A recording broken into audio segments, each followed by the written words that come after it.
welcome everyone here tonight. I'm glad you could be here with us tonight. And with that, would you please rise and join Councilmember Billy Mosteller as he leads us in our Pledge of Allegiance, followed by the invocation. I pledge allegiance to the flag of the United States of America and to the republic for which it stands, one nation, under God, indivisible, with liberty and justice for all. Let us pray. Dear Lord, thank you for another blessed day and the sunshine that we've seen today, Lord. Please give us open minds and wisdom as council to make the best decisions in Lancaster County. Bless each council member that's here representing their districts and all the citizens that came out for the meeting tonight. Have everybody have a safe travels home. In Jesus' name we pray. Amen. Amen.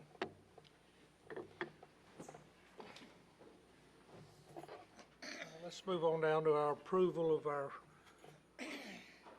agenda. Do I have a motion? So moved. Second. I have a motion for Ms. McGriff and a second for Mr. Honeycutt. Any discussion? All in favor, raise your right hand. We have unanimous approval of our agenda tonight. First item up, we're going to recognize our employees of the quarter and our employee of the year. First quarter, we have John McCain. Second quarter, our whole custodial team, they did a great job keeping everybody safe during a pandemic. Third quarter, Kerry Catledge. Fourth quarter, Scott Hernandez. And we thank all of y'all. Outstanding job y'all have done for the county. And Mr. McCain, would you come on up? And Steve, would you come up? John has been a huge part of the county's COVID-19 operational decision-making. John has been hands-on, but also behind the scenes, making sure things run smoothly for both staff and the public. He takes on any challenge thrown his way with a smile. John takes all things into consideration to make careful and concise decisions. He has been a true asset to this county. And Mr. Willis, would you like to say a few words? Mr. Chairman, members of the council, I want to thank y'all for allowing us to recognize our employees. As you've heard, John McCain was a crucial part of our COVID-19 response team, was recognized by the other members of the team, and simply want to say thank you for all the work that went in. We had a textbook response. I think that was evidenced by the Association of Counties recognition of the COVID-19 response.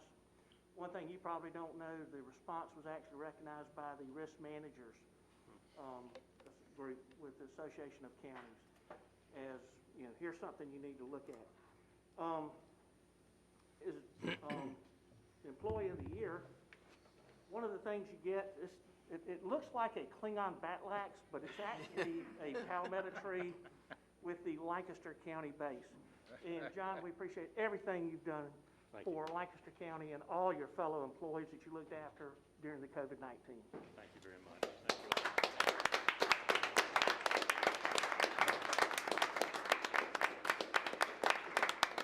Let's say a few words. Thank you, Mr. Chairman, and thank you, Steve. It's just an honor to be a member of the Lancaster County team. It really is. I'm certainly honored for this. But I'll tell you, I can only accept this on behalf of every single Lancaster County employee, because 2020, of course, has been a year like we've never had before and we'll certainly never forget. And so every single Lancaster County employee has done a tremendous job and sacrificed a lot to make sure that we deliver the services that our citizens expect from their local government. So on behalf of all Lancaster County employees, certainly appreciate that. Thank you very much. Thank you, John.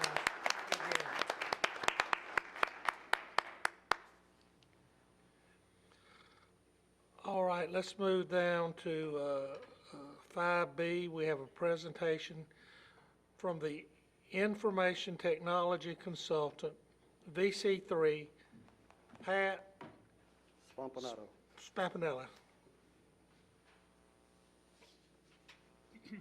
Good evening.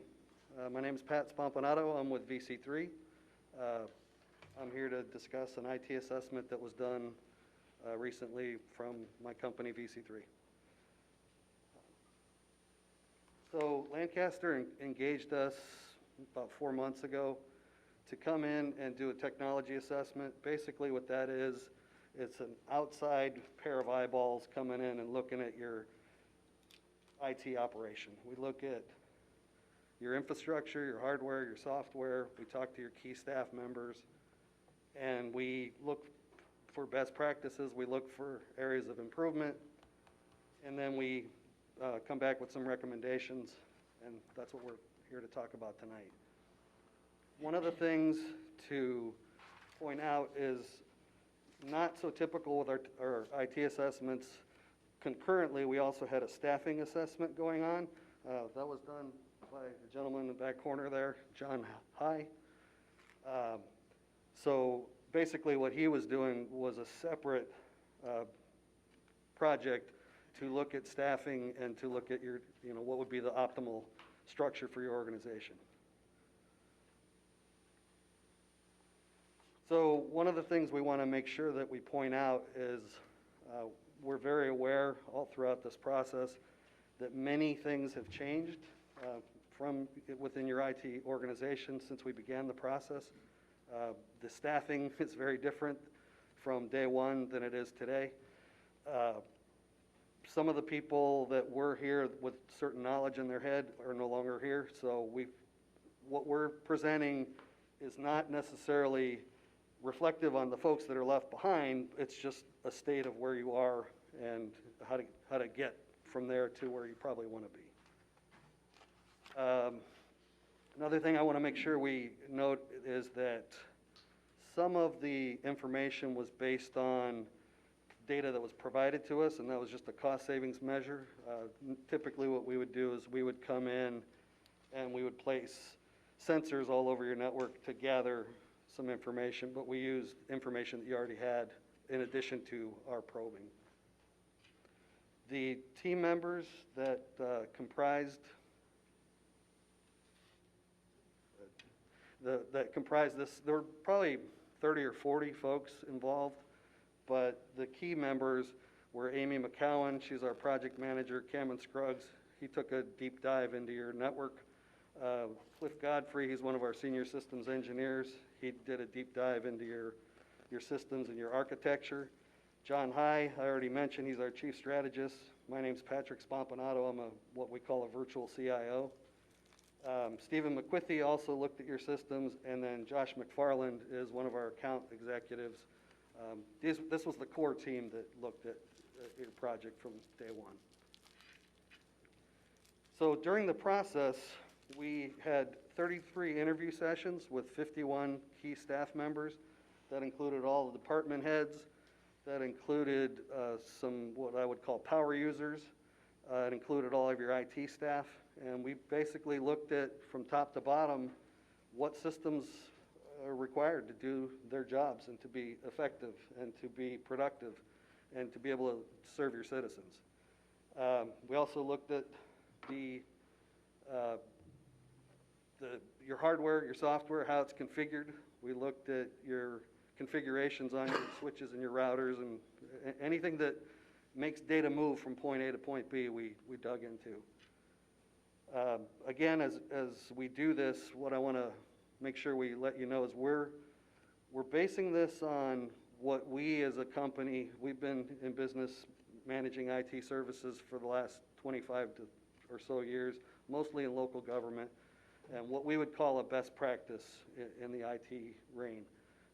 We also look at what a regulatory organization that might be auditing you would be looking for. So if you have to stand up to HIPAA standards or CGIS or any of those regulatory audits or attacks, that's what we're looking at. Again, I mentioned that we use some of this data provided by the county. So the way the reporting works out, and what we're looking at is a small summary version of it. I've sent the full version to management, and you can look at all the individual details of each finding and each recommendation. We're just summarizing it for time's sake here. There were 76 findings that we encountered. Of those, we had what we call 27 green checks. A green check would be you're doing it right. That's how we would do it. That's how what best practices would state. That should be your model across the board. Then we had 29 what we call yellow dashes. A yellow dash would be it's working, it's not optimal, it could be better, but there could be, you may be nearing an end of life of a particular type of hardware or particular technology, a particular piece of technology, or it may soon be unsupportable. So it's functioning, but you need to take an action sometime in the near future. Then you had 17 red X's. And what I would call a red X is those are the things that keep you up at night. Those are the things you need to address and address as quickly as you possibly can. Either it's a device that's already out of support and maybe not getting patches, or it's a device that could be, failure could be imminent. Those are things that you should take action on as quickly as possible.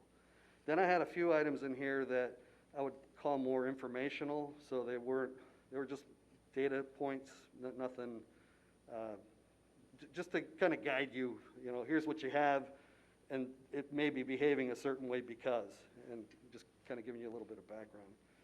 So based on all that, we gave you a C-. We've seen worse, we've seen better, and it is where you are at the moment. Before we can do like a deeper dive into the findings, it would now be appropriate if someone wanted to make a motion to go into executive session. I'd like to make a motion that we go into executive session pursuant to South Carolina Code Title 20, Chapter 4, Section 70, Sub A, Sub 3, to discuss the development of security personnel or devices in connection with the IT study. Second. I have a motion from Mr. Blackman, a second from Ms. McGriff. Any discussion?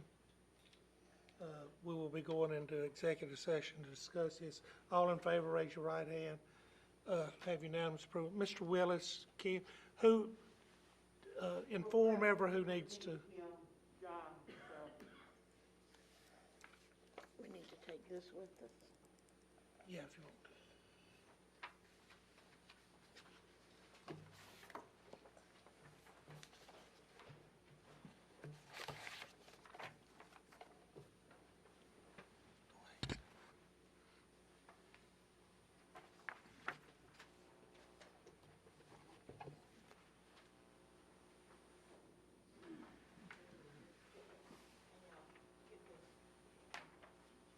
Get that?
All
high school, and there were days when,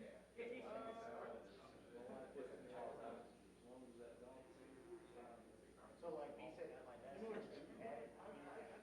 have two China labs, I don't know if you're at a lab, I swear, I leave for 6 hours and I go home and they're like they haven't seen me in a month. I mean, they beat through the Dino from the posters, he's out the door, it's great. Yeah. My son is not. He's not. Hey, Dad, what's up? Oh, he was watching the tournament. They gave me a shout out to all of it. Shout out to my son who's watching right now. Please be doing your homework, no drugs. Exactly. whatever the athletes say. I could do the can't do it.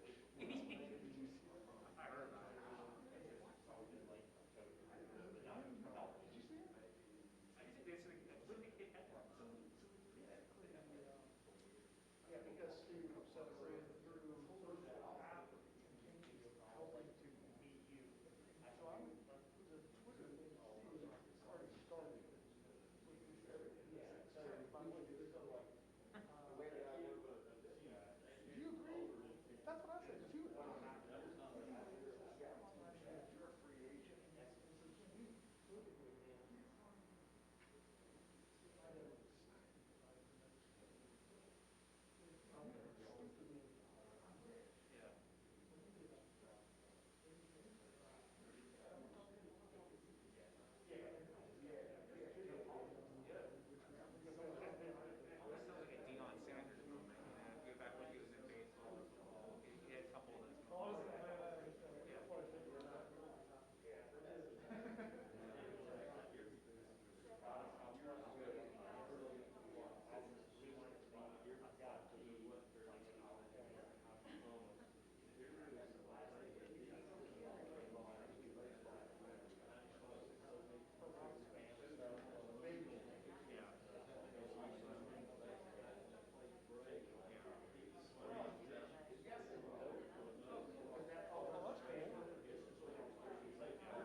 we host our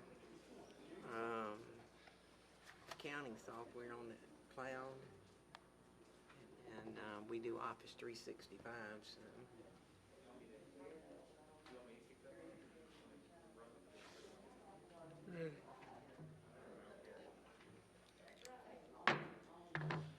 I'd like to call this meeting of Lancaster County Council back to order to have a motion to come out of executive session.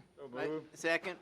I have a motion from Mr. Blackman, a second from Mr. Carnes to come out of executive session. All in favor, raise your right hand. We have unanimous approval. In executive session, a security device and internet security was generally discussed from our IT consultants with suggestions for necessary security upgrades. No decisions were made, no votes taken. Mr. Willis, do we have any citizens' comments? Mr. Chairman, for the record, we had nobody sign up for citizens' comments in person. We had no electronic citizens' comments submitted. Well, Okay, so we will go past item 6. And let's move down to our consent agenda. Do I have a motion? Mr. Chair, I move to approve consent agenda items 7A, 7B, 7C, 7D, 7E, and 7F. Second. I have a motion from Mr. Mosteller and a second from Mr. Honeycutt. Any discussion? All in favor, raise your right hand. We have unanimous approval of our consent agenda. Let's move down to item 8A, our non-consent agenda. Correction of Resolution 1138-R2021 regarding approval of a conditional use application for a non-franchise car dealership and major auto repair and maintenance facility. We need a motion on this. Mr. Chair, I want to recuse myself. Okay, Next two, this one and all right, all I've already right. You've signed already it. got the paperwork. Motion to approve.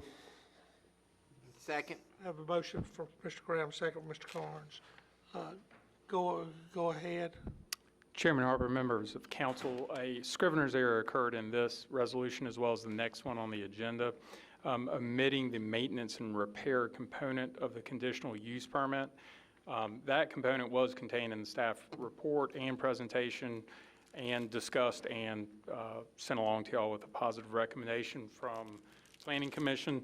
All this resolution does is make clear y'all's prior approval of the conditional use permit for the non-franchised car dealership, but also for the maintenance and repair facility associated with that. Any questions? All right, we have a motion for approval correction of Resolution 1138-R2021. All in favor, raise your right hand. This passes. We have 6 for and 1 recusal.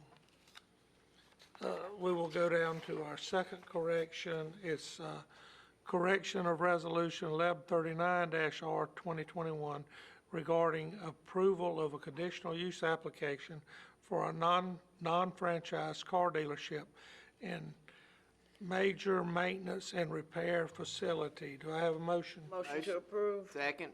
I have a motion from Ms. McGriff, a second from Mr. Carnes. Anything else? Nothing to add. Any discussion? We're ready to vote. All in favor, raise your right hand. This passes by a vote of 6 for and 1 abstention. Would somebody get Mr. Mosteller, please?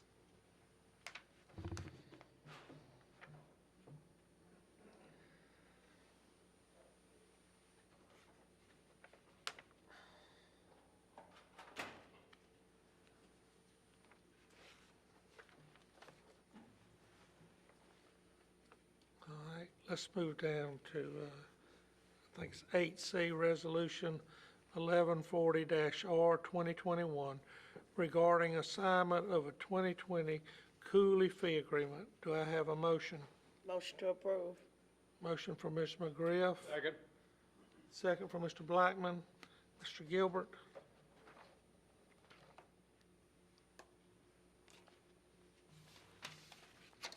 Chairman, members of the council, what you have before you tonight, Resolution 1140R2021, pertains to the Cooley Group. If you recall, back in December, you approved a fee agreement for an expansion of their operation here in Lancaster, along with an SSRC agreement. Within that, within the fee agreement, were two groups listed. There was RISC that was the sponsor, and then there was the Cooley Group as the sponsor affiliate.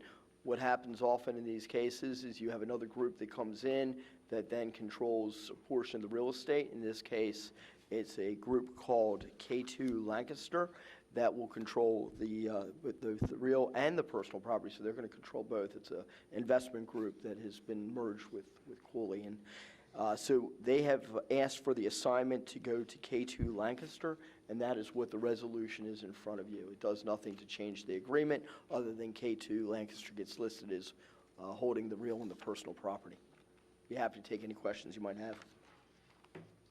Any questions for Mr. Gilbert? Thank you. Great, thank you. All right, we have a motion for approval of Resolution 1140-2021.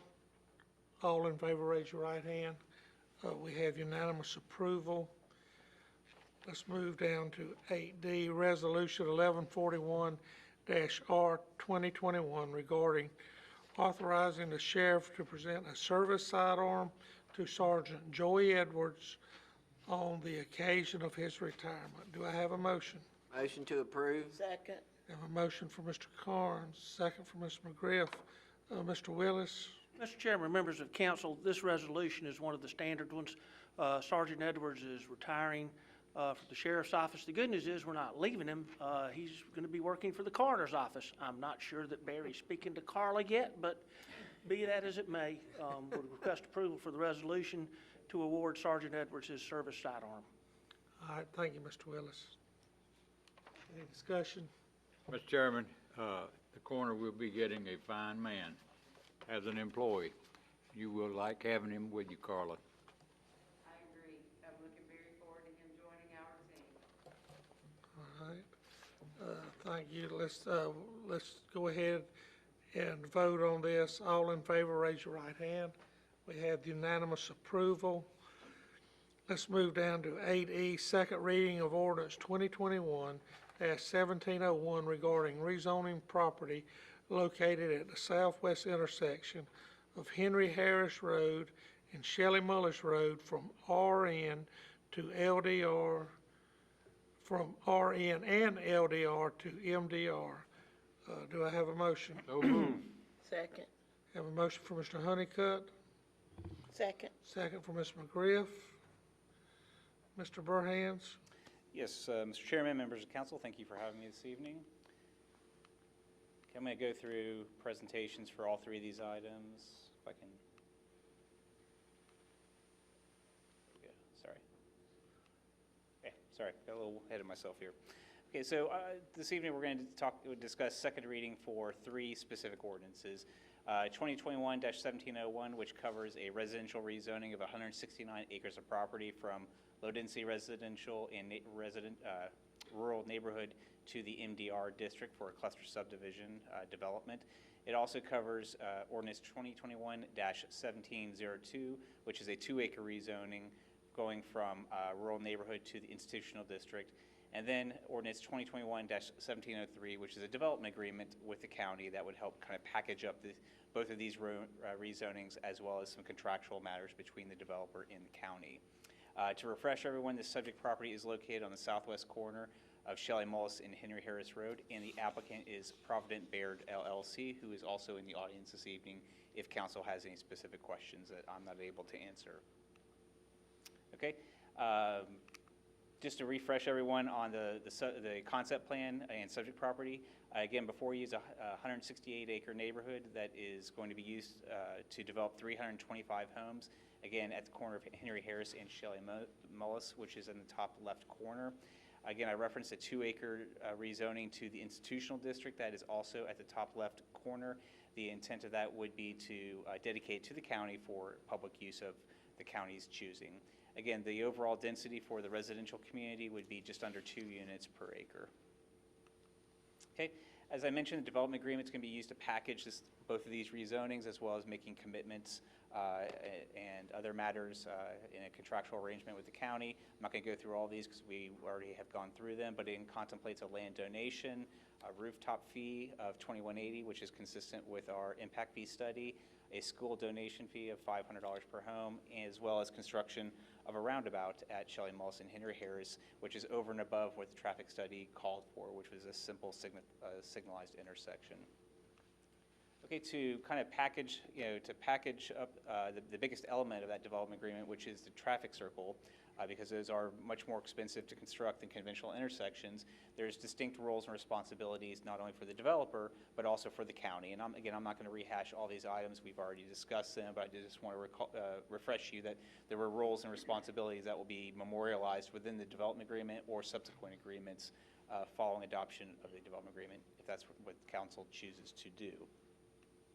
So at first reading, which was approved by council at the last meeting, we left 2 open items open to follow up for this meeting. One was the traffic improvement analysis, or the traffic improvement analysis called for a turn lane to be constructed in Union County, North Carolina, at Henry Nesbitt and Waxhaw Marvin Road.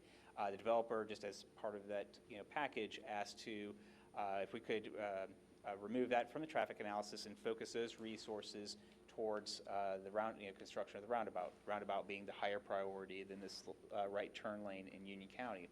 Well, the development team and myself have been kind of brainstorming back and forth since the last meeting, and I think we've come to a successful resolution on that, where the development team will make a monetary contribution to Union County to use in the general area to help offset any traffic impacts at that intersection. The idea being they're not making, the intersection is already an impaired intersection. They're not making that much greater of an impact, and so we feel like that would be a fair resolution to it. The second is just we need to have confirmation from council regarding what the rooftop fee amount will be. Now, the developer has committed to $21.80 per home, which is consistent with our impact fee analysis that was prepared by Tischler and Bice. We do feel that when we approve an impact fee amount, we're strongly recommending that let's use some consistency so we know, from project to project what the fee amount will be, or at least on a yearly basis, we know what the 21 fee will be, and we know what the 22 fee will be. So we just need confirmation this evening on what the rooftop fee amount will be for the project. So all these elements can be packaged together in the final development agreement that John is working on, as well as the development team's attorney. So that's all I have before you this evening. Again, this presentation covers all 3 agenda items. So for second reading, you'll need to do individual motions and votes for each of those 3 items on your agenda. And I'll make myself available for questions. What's the lot sizes? The lot sizes are a mix. They are a mix of 50, 60, and 70-foot wide lots. Yeah, well, what's the length? I couldn't read whether it was 130 or 150. I think that the bare minimum lot size is somewhere between 5,000 and 6,000 square feet. But with a 50-foot wide lot, so that would be the smallest. Okay, a 50-foot wide, you would have probably 125 or 130 feet of depth.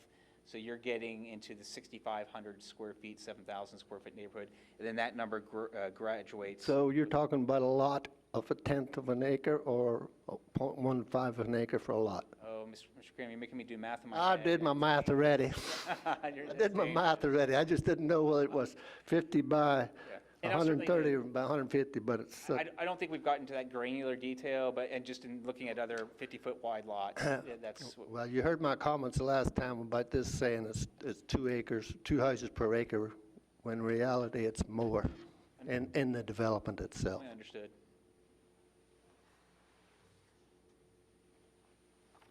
All right, any more questions? Yeah, I did. We're going to talk about development agreements separately. That'll be 2 more. I think the intent of this presentation was to talk about it all together, since really it's all kind of interwoven. But when you get to the point of making votes, separate motions and separate votes for each of the 3 items. I just wanted to clarify one point that because they're doing their roundabout, they are asking for no improvements at Shelley Mullis and 521. Isn't that correct? Well, it's not necessarily that the DOT, SCDOT, well, first of all, their traffic analysis did not identify any proposed improvements or the need for any improvements at that location. Pointing further, in SCDOT has really kind of put a halt on improvements at that intersection. They feel that when after the turn lanes are added for the Harris Mill project, there just isn't much more that an individual development project can do at that intersection without a bigger public project coming through, like the widening project of 521. And so really they've kind of put and again, I'm not trying to speak for SCDOT, and they could probably do a better job, but it seems like they're kind of putting a freeze on improvements at that intersection after the Harris Mill improvements are done. Okay, and the other question I got, since we're talking about development, what's the status of the school impact fee? Because it's blank in our development agreement. So I believe, so the proposed school impact fee is $500 per home. I know there's been some updated conversations with John and the developer's attorney on maybe, whether or not that can be, grown to reflect current, times. But that is assessed, it is $500 per home as reflected in the presentation. Well, that's an old fee, and I know the school is doing their impact fee and that study, and I think the numbers that are coming up are a lot higher than $500. Correct. You want Mr. DeBose?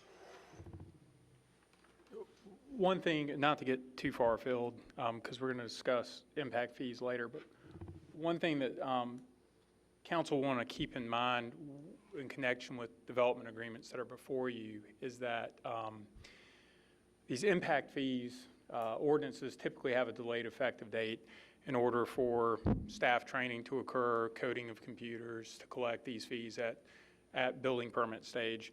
But what's also often considered by bodies politic is to take those projects that are already in progress to a significant degree of their development plan and essentially, based on some development approval internally, exempt those projects from the impact fee that will be coming in the future. Part of that, the policy rationale that I've seen advanced by other bodies is that, and the arguments from developers against impact fees are that when a developer assembles property for development 3 or 4 years in the past, invests time and effort into it, without knowledge of an impact fee coming down the road, they might have priced their product or engaged in their whole development scheme with an idea that a house is going to cost X. And if development or an impact fee is enacted rather than increases the cost of the house, that's when you get developer complaints and challenges to impact fees very often. So from a standpoint of mitigating the risk of legal challenge from developers and just from the standpoint of allowing developers that got into the game at a certain point to continue on their course without any added fee, again, often councils consider allowing entities that are at a certain stage to also not be subject to that fee. The reason I say all of that is that if council went that route with the impact fees, a lot of these DAs that are appearing before you might, they're paying a rooftop fee anyway, but my point is, like on the school fee, if it has a delayed effective date and exemptions provided to developers who, I'm just making something up, have civil construction plans in place or preliminary plat approval, whatever the metric is chosen, fees within these development agreements might be the only rooftop fees applicable to those development projects. If I'm clear, I took a long way getting there. No, but you're fine. In other words, you're saying we got to, because the developer has offered $500, that's what we should stick with? Well, not per se, but a collection of a school fee in this based on the anticipated structure of the impact fee, this might be y'all's one shot to get a school fee from this entity, to maybe that's more your. Yeah, that was. Regardless of what you decide that fee is, it's more than likely, based on the proposed structure of the impact fee, the only chance to get one from this outfit. Yeah, I understand the logic. Okay, so the developer again has offered 500. I've left it blank in the latest draft because I don't believe that council ever provided any 100% clear direction on that figure. So again, I wanted to leave it blank for council. But I hope I've answered your question and kind of given Yeah. some context on that. Yeah, thank you. Any more questions? Are we talking about the development agreements now? I think we need to do them individually. Or we need to do this, I think so too. we'll do them one at a time. Yeah. Go ahead, Mr. DeBose. Did it all three at one time. So, yeah, for what it's worth, there's some aspects of the development agreement that I just want to put on y'all's radar and go through. So, while Rox has presented it holistically and certainly field questions, I do think it might be more appropriate to have votes on the two rezonings. And then, because the development agreement is kind of more the heavy lifting for council, perhaps have further discussion and questioning on that item after the rezonings are considered.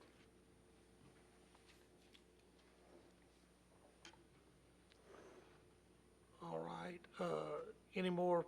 Yeah, I just want to make the same comments I made, but I assume we're talking about the rezoning of the main area. That's the first one. Yeah, we're doing the first one. All right, and you have a motion on the floor to approve it, so that's what we're going to discuss. I'm just going to make the same comments as I made before about the high-density housing in the Panhandle and how I think perhaps instead of trying to figure out how to get more houses on there per acre, we should be trying to figure out in that area how to reduce the number of houses up there in that area. Everyone here knows that a house does not pay enough taxes to support the services it's going to need. And that is especially true with the school, because a house of residence does not pay any operating school tax. They pay the debt tax. And we know that there's going to be a need for more schools in that area. So I'm not too excited about developments that bring in cluster development with the high density, with these lots that are 50 feet by 130 or 50 feet by 150. They're a tenth of an acre or a little over a tenth of an acre. But that's just my opinion. All right, thank you, Mr. Along those same lines, Mr. Chairman, I've not been privy to the Lancaster County Water and Sewer meetings whereby they've expressed some concern about the high-density development that they obviously was planning with their sewer system up that way. Planning Department has list of all developments now, and correct me if I'm wrong, Rox, that have been approved, how much has been built out and how much is left to build out. So we've kind of got a grip on that, which is a good thing. And so not knowing what Water and Sewer is thinking, are we going, maybe not with this and maybe not in the immediate future, but are we going down a road of a problem of having a moratorium on development in Indian land unless we do go less dense at some point? And then the other part is we've heard that the Catawba River, of course, is concerned. Mr. Willis has brought to us about the discharge there and how much more it can take according to DHEC. So I just want to throw those cautions out as we keep approving these higher density neighborhoods. Mr. Chair, I think at some point, we're going to have to pay close attention to the density. I don't know whether we're at that point now, but I know it's coming down the road, and I think some information in our handout reflects to that, because that was the same question I asked earlier to Steve, is that at some point, who will let us know at what time will we need to slow it down?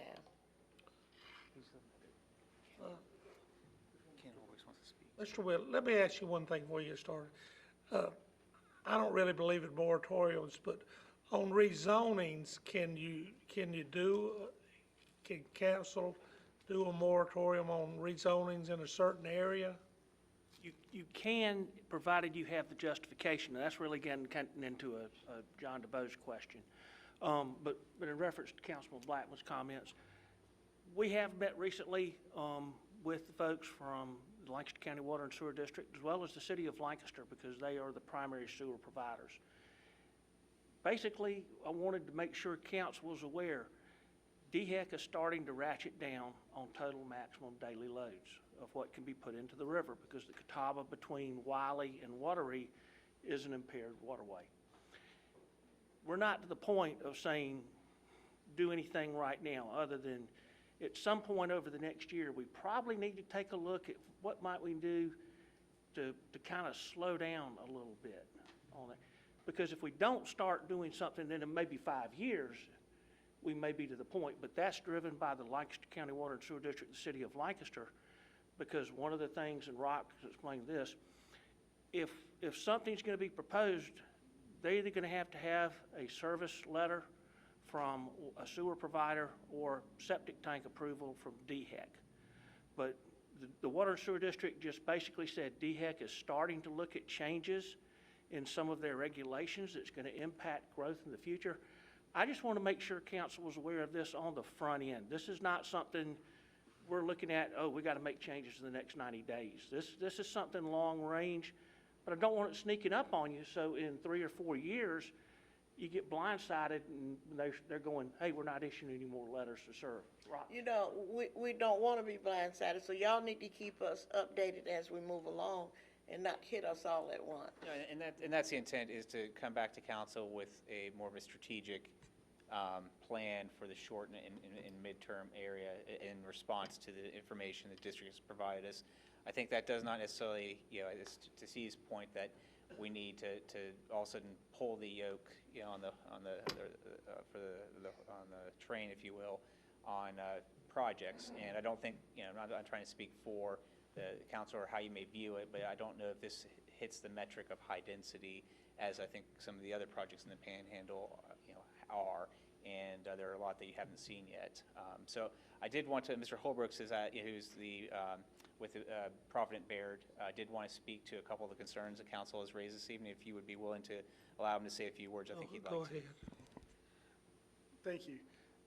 I've done the presentation before. I appreciate the opportunity to speak again. Let me hit a couple of things. Let me start at the end one. We have spent an immense amount of time with the district, a private entity, which is a little different from most places. Two things. They have a very good plan in place, and if y'all have not been communicating back and forth, that's a shame, because they have equalization basins and an awful lot of capacity things they're discussing. Our project actually includes a $2 million infrastructure lift station and force main that'll be done. We'll actually utilize the the Shelley Woods lift station at the beginning and then take it offline as part of our process. That's already been pre-designed and worked on with them, because we could not get to this stage with you. Staff would not allow us to get to this stage without having that done. So that has already been pre-thought. And the district, once again, on a global basis, because we're down here talking about other projects, has a plan.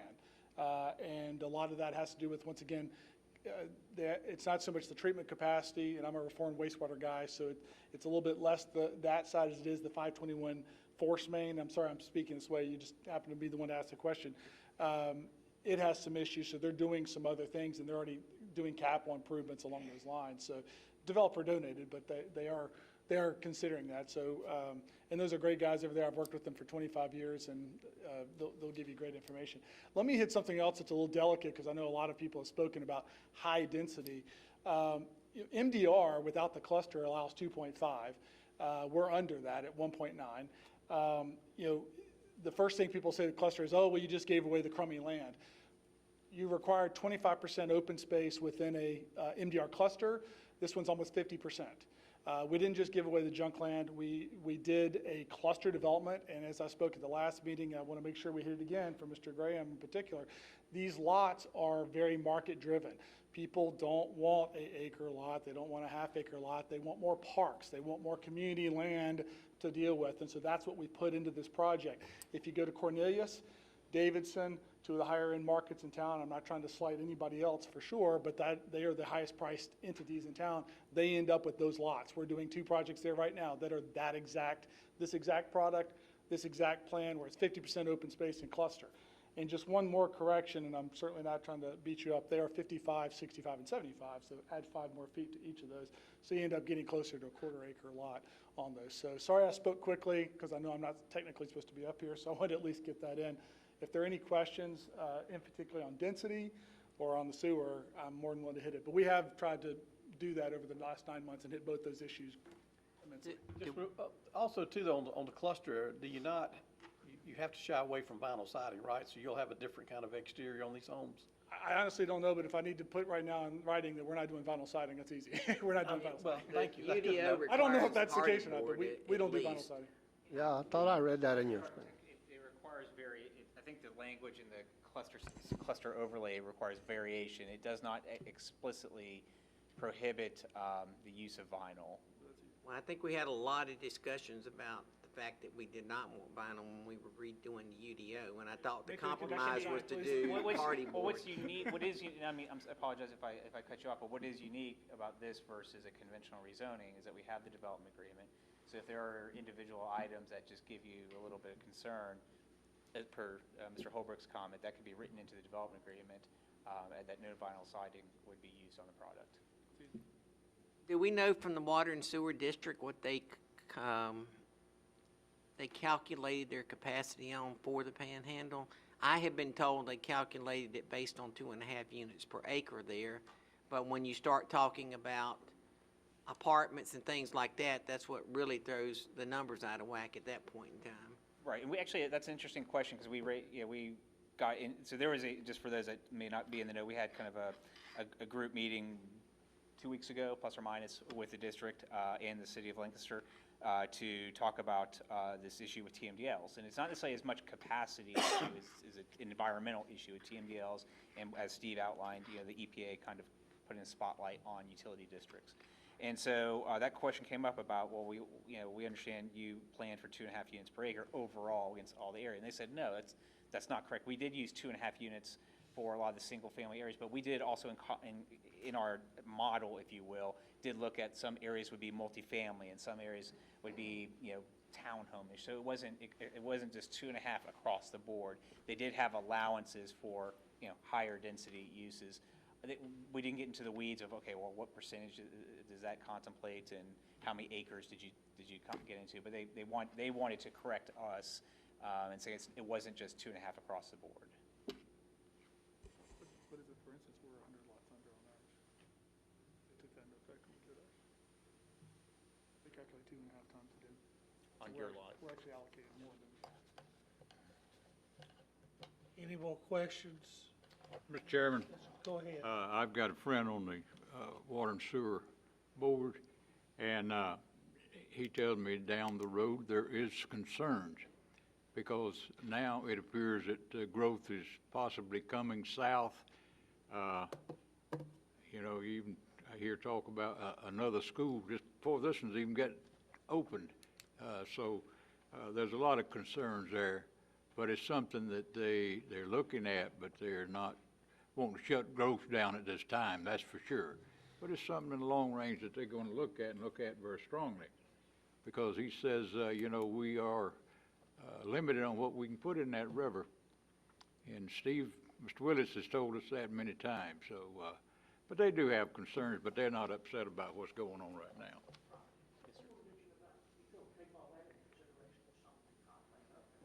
Right. Well, I think there's two things I wanted to say to that is, again, one, just rehammering the point I made earlier that, we think that we do need to come up with, in response to the district's kind of information update to us, that we do need to come up with some short and midterm policies to help guide the county in terms of making sure we don't grow too quickly, more quickly than our allowances of TMDLs will allow and discharging into the river. And we can have a whole another conversation on what a TMDL is. And so we think we owe the county and certainly the council that work piece. But long term is, we do have this comprehensive plan that is going to be initiated. We need to be under contract by the end of the fiscal year. And that's really going to be the deep dive of, let's really dig into what the county should look like over the next 10, 20 years, and look at it in, as I've mentioned, in segments. Let's look at it, because what's in the Panhandle, or what might be appropriate in the Panhandle, might be completely different than around the city of Lancaster, and then what might be in the more rural areas around Kershaw and Heath Springs area. And so, breaking the county up into these segments and really drilling into what's appropriate for these areas. So we think that's another avenue long term that we can kind of take this in and put a spotlight on that issue of our capacity to grow.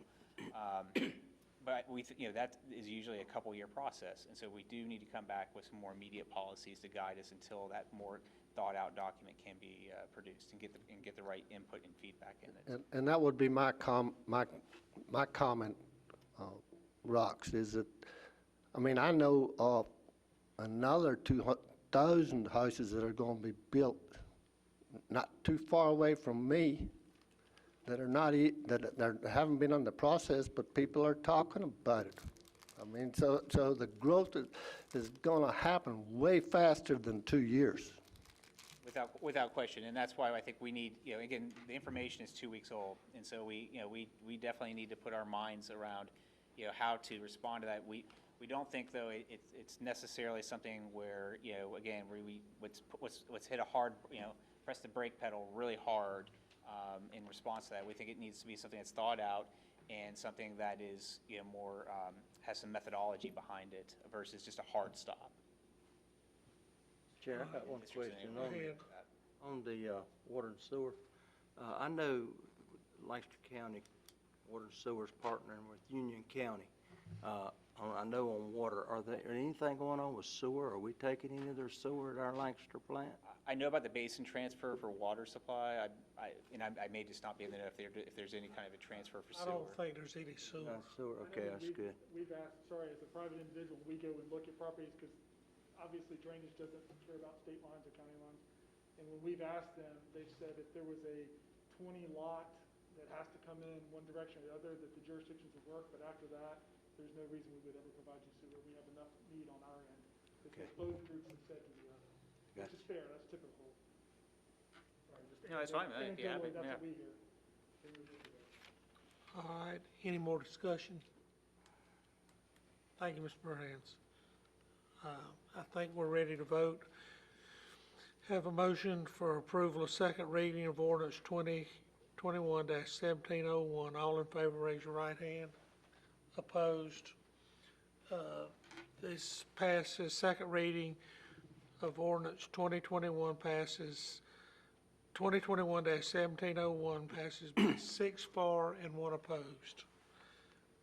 Let's go down to second reading of ordinance 2021-1702 regarding rezoning property owned by Wilson Acres LLC from LDR to institutional.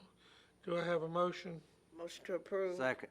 A motion from Ms. McGriff, second from Mr. Mosteller. Mr. Burhans. We just talked about it. Do we need any discussion on this? I think we've already gone. Any discussion? I just want to know if it's, Have a motion to amend? Next one. All right. That's on the next. 1703. I just had one question. Is this earmarked for public safety? But I've heard discussion about using it as a fire substation. And then has anybody talked to the fire commission, or has anybody talked to the Indian Land Volunteer Fire Department about it? Councilman, it will be up to council on how that land would be utilized. I do know that the Indian Land Fire Department is aware of it. They've already contacted me and said, what am I going to do with it? And I said, I would That's funny. take it to council. The reason I asked you that is because somebody from there called me and said, what's this about? So they didn't know. So there's a failure to communicate in that department, I guess. I told them, said, number one, it's not our property yet. Number two, once it is, council has to make a determination what is the best and highest use for that property. But they're aware of it. Thank you. I'll just add that the site layout, there was a layout of a comparable Rock Hill fire station that was used to make sure the property would work for it, and I'm just calling attention to it there. All right. And I got a comment on that. I think that once we just let the fire commission, in on that when we do it, because when we done the study, they had hot spots that next stations need to be at. And, and if, we might not need to put one there right yet, that one might be needed somewhere else. Darren can address that, but we do need to, just make the decision. We need to have the fire service involved when we make that decision. Absolutely, but it's nice to get the 2 acres of land to have. Well, I know we'll have it, right. I mean, it'll be ours, whether it's EMS or fire, or whatever it is, but I just don't think we need to jump in there and build a fire department without the fire commission saying this needs to be our next spot. Well, I agree with you on that. We need to put the stations where they need to be and not where we've got property. Well, that's We've had prime. that happen in Yeah. the past. That's true. That's prime property. It's gonna be next to the roundabout. It's gonna be, for fire or EMS, whatever. That's right. It's a prime piece of property for us. All right. I think we're ready to vote on second reading of ordinance 2021-1702. All in favor, raise your right hand. We have unanimous approval. Let's go down to G, second reading of ordinance 2021-1703 regarding approval of a development agreement for the Wilson Creek Development Project. Do I have a motion? Motion to approve. Motion from Ms. McGriff, a second from Mr. Blackman. Mr. Burhans. Mr. Chair, I got a motion to amend. All right, go ahead. I make a motion to amend ordinance 2021-1703 to substitute the proposed amendment development agreement included in the agenda package as Exhibit A to the ordinance. Do I have a second? Second. Second from Mr. McGriff. All right, do we need to vote on that amendment to start with, or do we need to let Mr. Burhans discuss this? I would Mr. let DeBose. Mr. Burhans discuss it, and, I've got a few points to bring the council's attention.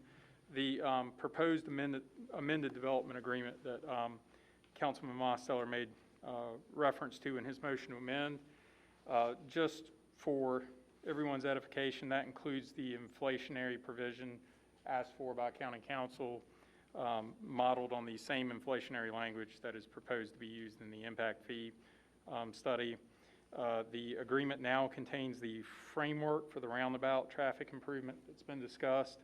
That was not in the first version, of course. We've already touched on this earlier in discussion. School fees are not in that draft, but the developer has proposed a amount of $500. And I will note for the record that after finalization of this agenda package, Developers Council did make some further minor technical changes to the ordinance. None of them are really substantive, and amended the lot count to reflect their submitted plans. The number that has been in there heretofore was an earlier number. Rather than have 2 layers of motions to amend tonight, those technical changes and correction of that lot count, I will just fold into a version to be presented at third reading for your consideration as an amended document. And again, that was just so we didn't have layer upon layer of amendment, and I didn't want to make our clerk to council go crazy with all those particulars in the minutes. So those are the highlights regarding this proposed amended document. And again, school fees, as we sit here tonight, are blank in that document.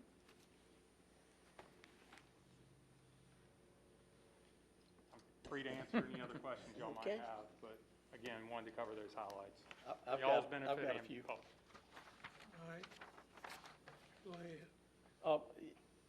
And when it 1.10 talks about the term of this agreement is 5 years. At the end of 5 years, if the development's not completed, what happens? So sometimes developers can ask for vesting. When we had our great economic collapse, the state stepped in and basically told deadlines on these agreements. Your, basically, period of effectiveness for your DA, though, is governed by the amount of Highland acres that you are developing. And the state legislature, basically, there's two flavors, 5 years and 10 years, based on the size of your development. They've slated this for 5 years, and the developer's build-out schedule contemplates 5 years.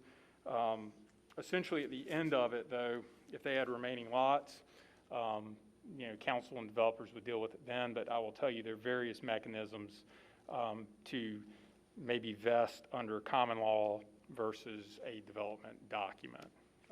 So It could continue based on common law. theoretically, Okay.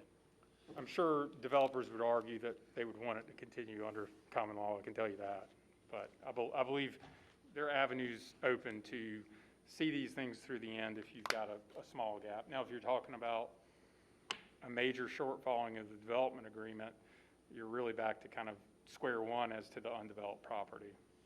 I would suspect, though, developers might, pure hypothetical here, but if they still had enough Highland acres on a completely separate portion of their property, I guess theoretically you could try and get another development agreement and take it another bite, and that would be up to council as to how they would want to approach that.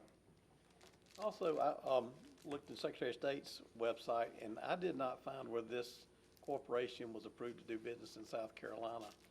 Does that pose any problems with what we're doing right now, assuming that's true? Well, I don't know that their registration is fatal to this. Certainly look into it and get with the developer on it, but I don't necessarily believe that would be a disqualification from them entering into the development agreement. And then 1.06 talks about if there's a conflict between this document and the UDO, and this pertains to lot standards, it says the UDO will govern. When we go to 3.01,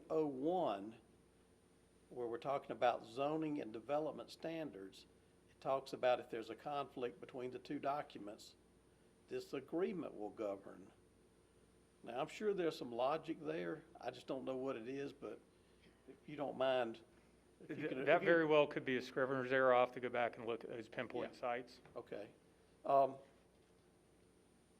There's a couple of sentences that are duplicated in the document, a couple of misspellings. I'll tell you, Developers Council caught some of those misspellings too in their latest go through, so. And then if you look at 3.05B, it talks about does not apply, but when you get to the very last sentence of that section, it talks about them being bound. So either it does not apply or they're bound by the development agreement. I'm just lost by that, and that might just be kind of Scrivener's type errors too. But Got it, I'll go back and check that. Section 4.01, I hope everybody realizes that when we talk about the school fee, it says it will be paid by lump sum. I hope the developer knows this, June 1st of 22, as opposed to when permits are pulled. That was carryover from an earlier draft, and I've incorporated that in this third version that has the developer's typo So he catches as well. will pay as Yeah. permits are pulled? The scheme has been to pay it at building permit time, just for Okay, that's good. staff As long level. as you got it, that's all I care about. That's all I care about. Well, then there's just one more thing. It's on page 10 of 25. Developer does not include successors or assignees going forward. I don't know why he would not include his successors, but I can give you that later. I'm not sure the exact section on that one. Correct, and I caught, so I believe in prior versions of development agreements that were basically used for a template for these ones that are before you now, there was, I think because of the concern about a lump sum payment, there was a lot of non-assignability in these documents. That's probably a carryover from a section that was eradicated in other parts. That's all. Thank you. Thanks, appreciate it. Thank you, Mr. Blackman. Any more questions Mr. Chair, I've got something I'd like to talk about here. All Y'all know I've been talking about this cost, our rising cost of our fire trucks and our ambulances and stuff for our public safety and all. And with this development agreement, with the inflationary costs, it's going to be pulling permits 3, 4, 5 years from now. And the public safety for fees for our sheriff that don't meet the $100,000 threshold, like patrol cars, stuff like that we got to do, is not in the study. So with that being said, I move to approve a $2,500 rooftop fee for development agreements. All right, you making an amendment? Making a mo- Got an amendment from Mr. Mosteller. Do I have a second?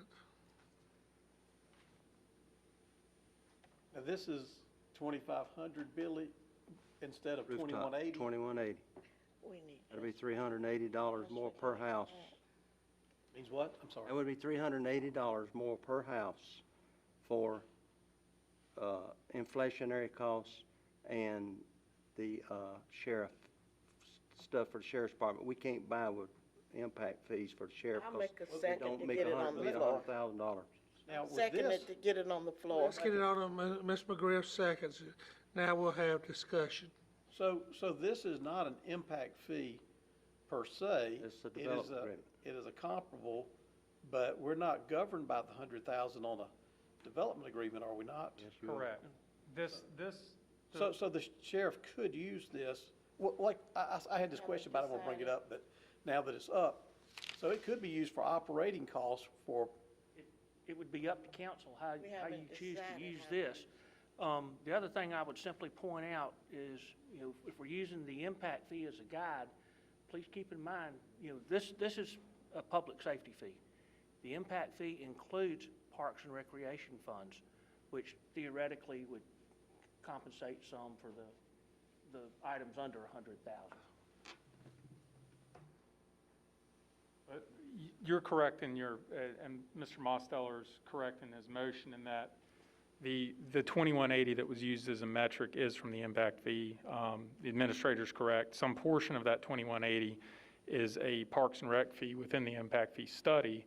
But Mr. Mosteller's point's again correct, that the impact fee has limits on expenditures of capital items greater than $100,000. And there are items such as patrol cars that were mentioned that do not cost $100,000. We're not running Lamborghinis. So in any event, as far as that context, yes, that's correct. It's not limited to that 100,000, and it can be allocated as council directs in the geographic area. In the service, in the area, right? Correct. Right. Yeah. Correct, in the area.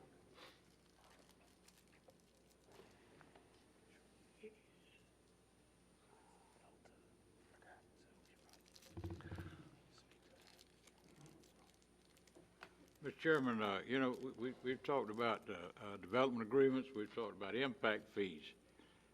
We have not approved impact fees, and I keep saying we have not approved impact fees yet. We're talking about a development agreement that, I thought that's what we were working under right now.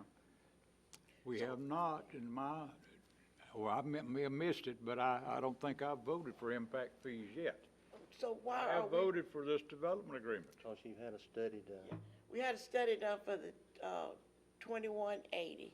So, Why are we basing the 2180 on the development agreement? so We have not agreed on it we have not voted on the impact fee yet. I mean, it ain't gone through all the reasons.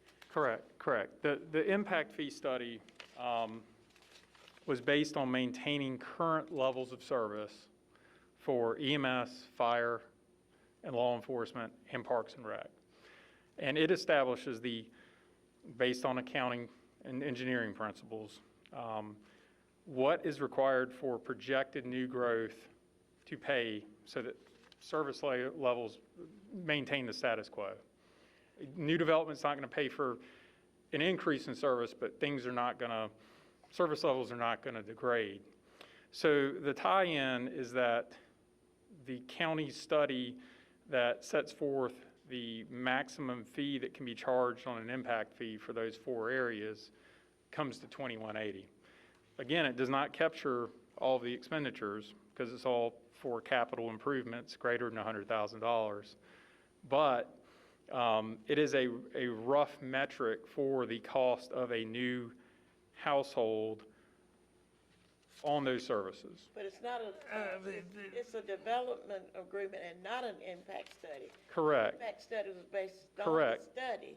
So the crux, Legally and justifiably, can we do more? the crux of the question that you're asking, I think, on development agreements is that this fee is for public safety. It's a public safety fee. So within that, you have EMS, fire, and law enforcement, which was kind of Steve's point. The fee being paid is for the 3 of the 4 areas that are touched by the impact fee study. And the impact fee study has told you it's going to cost $21.80 for fire, EMS, law enforcement, Parks and Rec on each new rooftop, essentially, to offset or maintain current service levels. So that study is saying this is the cost of a new house for new development. Now, again, it does not capture everything. So is $21.80 an exact number that truly captures the cost of growth? It captures the cost of growth for those items that cost $100,000 or more. It does not necessarily capture the cost of growth for capital improvements and purchases that are less than $100,000. So to your question, Ms. McGriff, I don't think that $21.80, it's probably a fairly close metric to the cost of new growth. But again, it does not include anything under $100,000.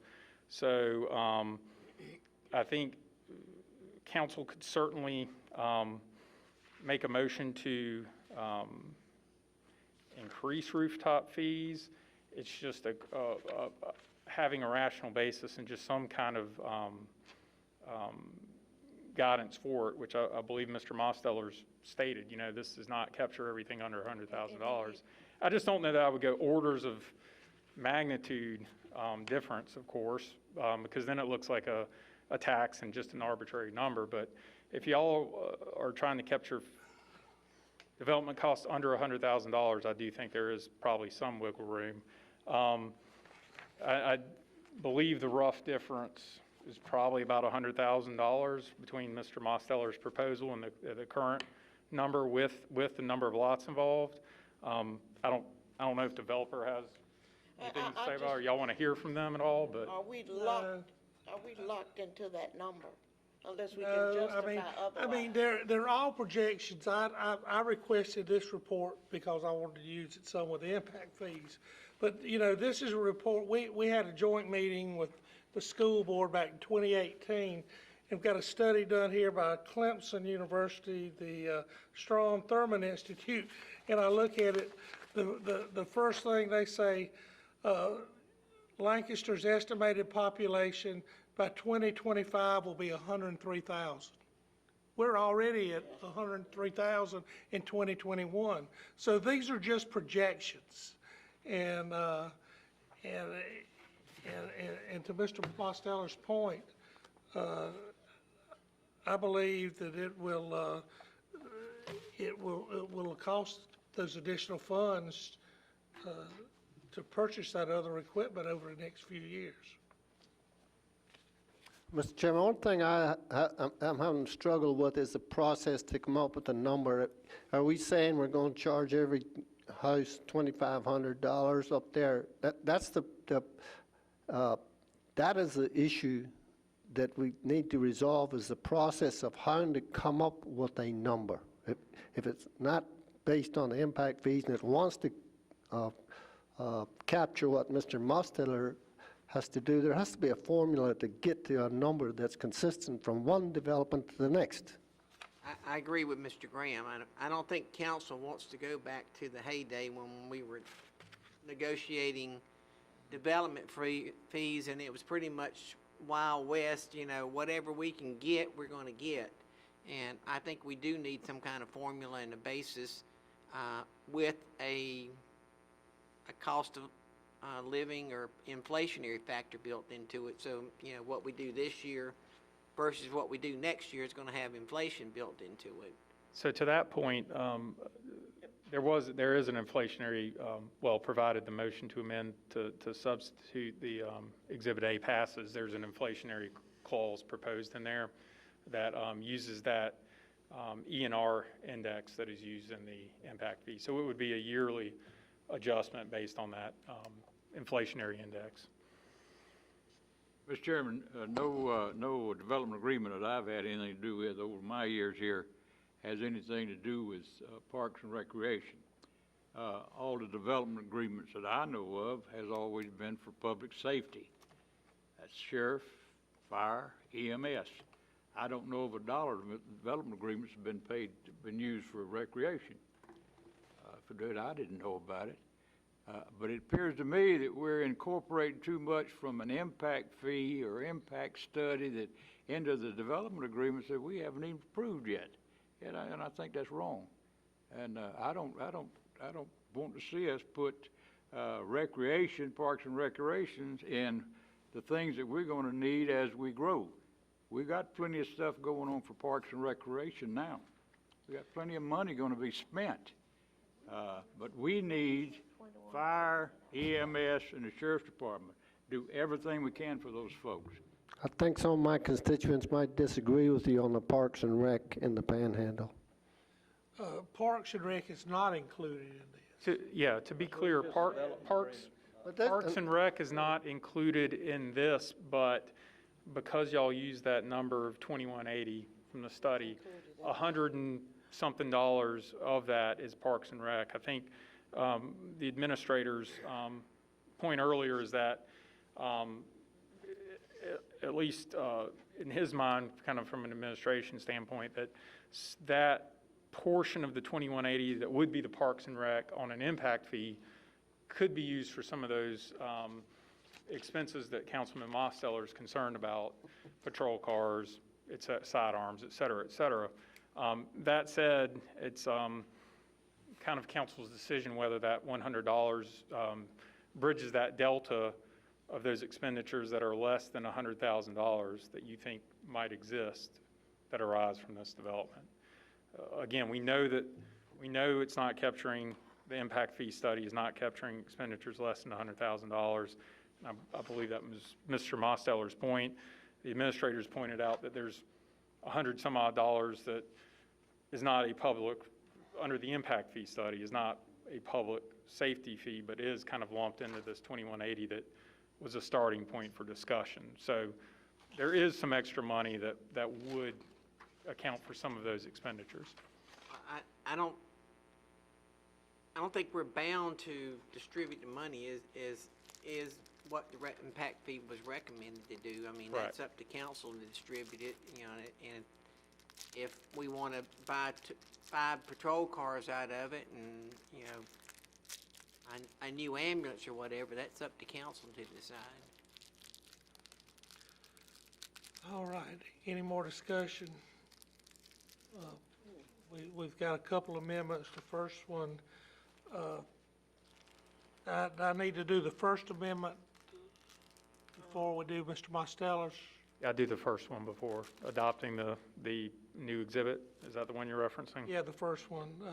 All right, we're ready to vote on the First Amendment. All in favor, raise your right hand. We have unanimous approval. Let's go down to the Second Amendment of Mr. Mosteller's proposal. Can he repeat that amendment? Have him repeat it. Would you repeat? I move to approve a $2,500 rooftop fee for development agreements to cover these overruns of inflationary cost and the $100,000, the stuff, the sheriff stuff, it don't meet the $100,000 threshold. And this has nothing to do with school. Nothing for school. This is rooftops for Lancaster County. All right, and Mr. McGriff second that. Any discussion on that? Would y'all, staff, like to comment on that? Go ahead, Mr. Mr. Chairman, I just wanted, again, pursuant to John's information provided, I think with this amendment, we're creating a delta of around $100,000 from the original proposal. I'm just wondering if we should give the developer an opportunity to provide any feedback, if that would be That would be good. acceptable. Go ahead.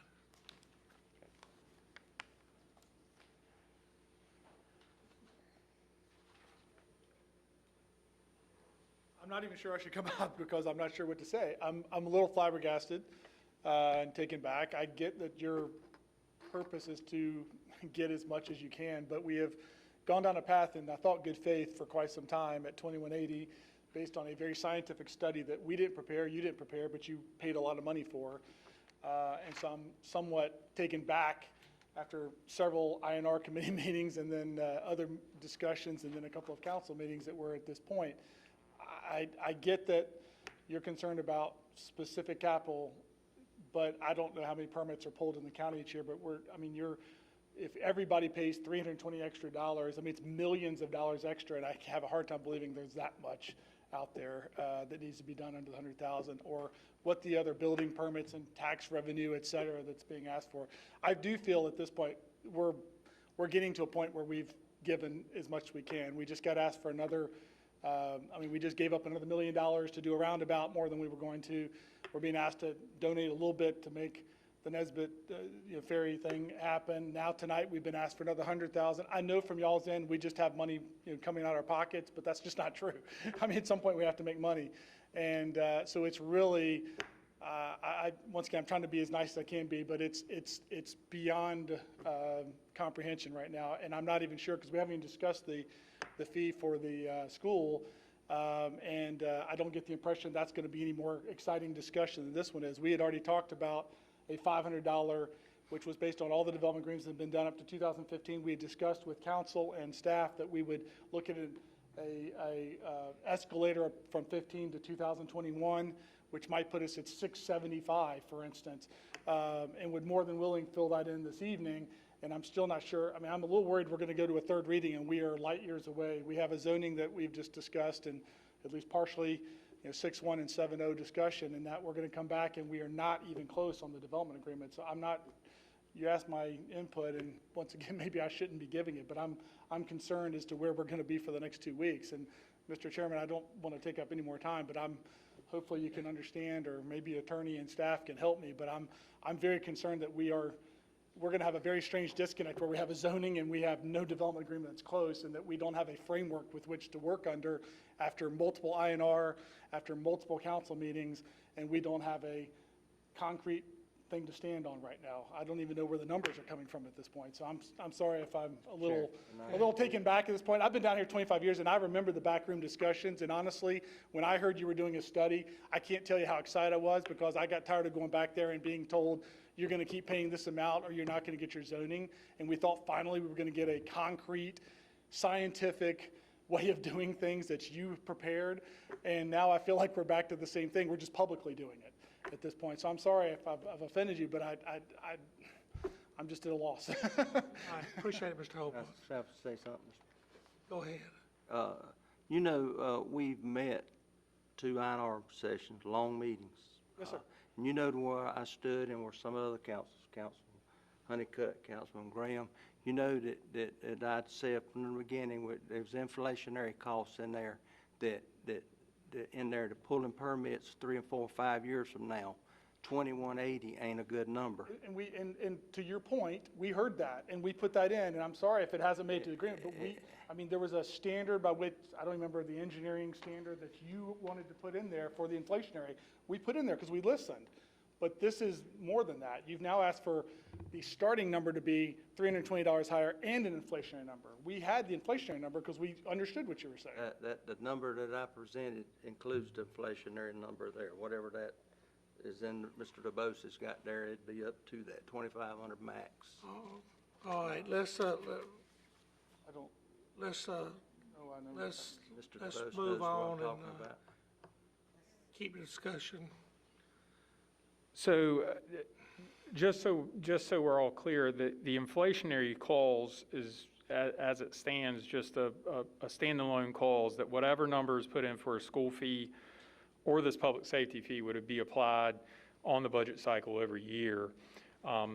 So regardless of what number you put into the fee, a school fee or a public safety fee, pursuant to the motion that just passed, y'all will be applying a yearly inflationary principle on that. Again, Mr. Mosso has spoken to the gap, but in considering this, I would say the inflation's built in with whatever number you put in there. I mean, that's just going to automatically happen. So it's just a question of what number are y'all charging for that public safety fee and that school fee, and what council believes is adequate to capture the cost of that new growth within this development on those areas. All right. Any more discussion? We have an amendment from Mr. Mosteller for $2,500. We ready to vote? All in favor, raise your right hand. Opposed? The amendment fails by a vote of, is it 6? Mr. Chairman, would it be a good idea for the I&R committee to sit down and talk about, because I agree with Mr. Mosteller, we're going to have, inflation's going to raise it up some. We need to get a number and sit down and talk to the developer about it. I think that I&R has had 2 meetings on We've had this 2 meetings so at this far, point. yeah. I don't think there's any more discussion. No, and they're not, we're on a committee of the whole now schedule. I mean, that's where we are now, aren't we? We on the second I mean, we could put it on there for discussion, but I think at this point, we have a number that we have had to study, and that if my personal opinion, if we put anything else out there, we might end up in court trying to justify it. At least this number, we have some kind of scientific way that we came up with it. I mean, whether it's flawed or not, but at least it's got some data behind it. I think we can have it for any other agreement, but on this one, I don't think I would want to put it back on the agenda for a workshop.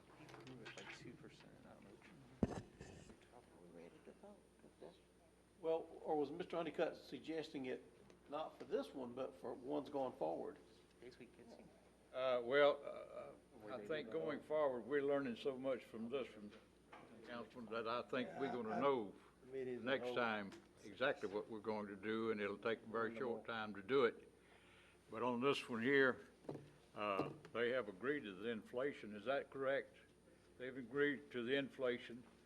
If it's 3%, 4%, 2%, 1%, whatever, they've agreed to that. And so, but we'll know the next time around what we do. We're trying to do some quick armchair math, but I think if you apply an inflation factor to it, and forgive me, never let your child play with your phone because they change all the quick links. But I think that with the inflation factor, you get close. It gets you closer to the $320 additional that's been asked for. Because if you start with 2180 and grow it 1.5% or 2%, depending on I'm not sure what the order of magnitude is. Yeah, 2%, just assuming 2% would be the factor, is about $44 a year. But of course, that would snowball and compound year to year for what that's worth. And one other matter, just to put on council's radar again, I don't believe that school fees are filled in on even that amended exhibit, again, because I don't believe there's ever been definitive guidance on that developer suggestion of 500. As you've heard from the developer, they carried that over from pre-existing development agreements. I know Councilman Carnes provided a little bit of the context as to how that number was generated in the first place. But I do note that. Council, of course, is certainly not bound to insert a number there tonight, or at all for that matter. But I do want to put that on everyone's radar, that that is still an open field within the template. And again, council could consider it tonight and insert a fee at third reading, or just essentially delete that school fee altogether. But I do put that on y'all's radar as a potential open item. So it'd be appropriate to make a motion to fill that in right now? Yes, Mr. Black? I'd like to make the motion to fill that in with $500. Have a motion from Mr. Blackman, school fee for $500. Is that an amended motion to what we're doing now? Because we Yeah, still we- haven't this voted is- on the main motion. Good question. This will be another amendment, won't it? Correct. 'Cause So we we've haven't had, voted on the main one yet. correct. We've This will approved be the a third motion. amendment. Correct. I have a motion from Mr. Blackman for $500. Do I have a second? Second. Have a second from Ms. McGriff. Any discussion? Yeah, is this for this agreement, or is It's it for for those this- future this- agreements? For this Just for agreement. this. This agreement. Just because the schools had their, study done, how are we setting numbers for them, and they've had their, we having to stick by our study? Why are we having to make numbers for them? I don't understand how we doing this. So, go ahead. I'm just gonna, again, I don't want to debate with a fellow council member. I just threw that out there, Councilman, and that it sounds like they had already discussed 500 as being the number. I personally do not know what the school district is doing. I do not know their number. I don't either. I don't know if they have a number. So I don't have anything to really base a number based on their study. So I was just doing it based on what I thought. It's kind of a good faith dealing effort here with the developer, in that it sounds like from our first reading last time and all the conversations, that's why I threw 500 out there. And I think they did it because of the historical perspective that Councilman Carnes has told us. Well, I don't think we can go to third reading without a number put in there. I mean, I would not like that scenario. I mean, I think that's very unfair to the applicant to put that in at third reading, and it's just not a good issue. If we're going to leave it blank, I do, maybe there is a way that there can be some more discussion about the school fee before we vote on it at third reading. I mean, Well, I agree with you. When you get to third reading and you start making changes with monetary things, that, you know, you're doing a disservice not only to the good faith effort that everybody's put together, but, you know, Well, I was in on most of the development agreements over the years. We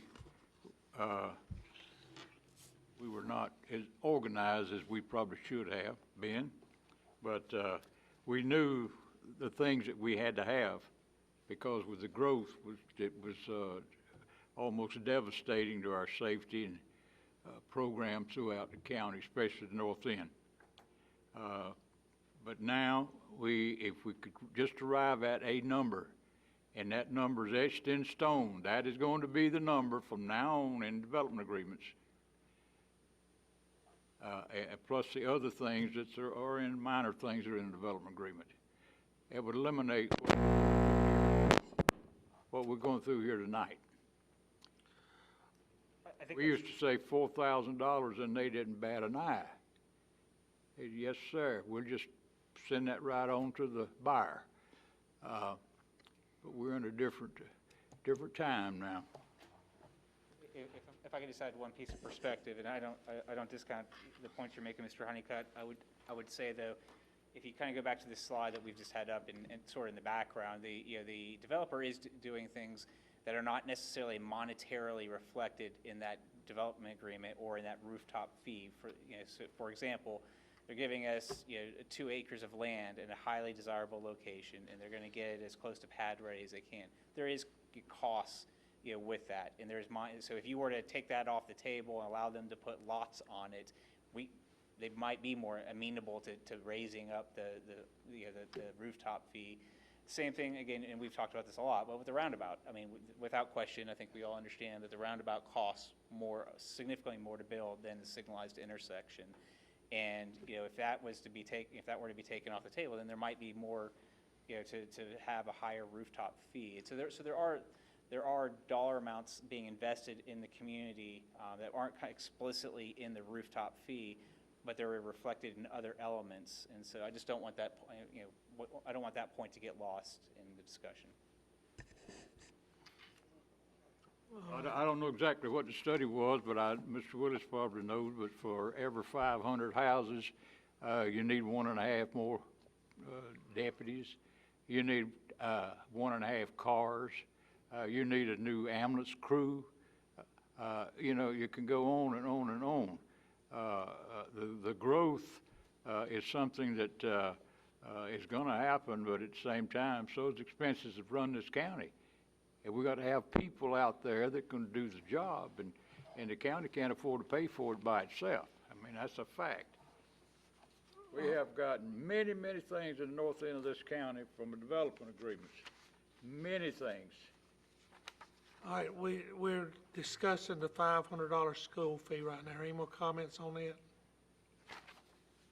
All right, we have an amendment proposed by Mr. Blackman to approve a $500 school impact fee. The development agreement fee. All in favor, raise your right hand. We have 5 for, those opposed? We have 2 opposed. So the amendment for the $500 fee for school passes by 5 for 2, 5 for and 2 opposed. We're ready to vote on, what's this item number?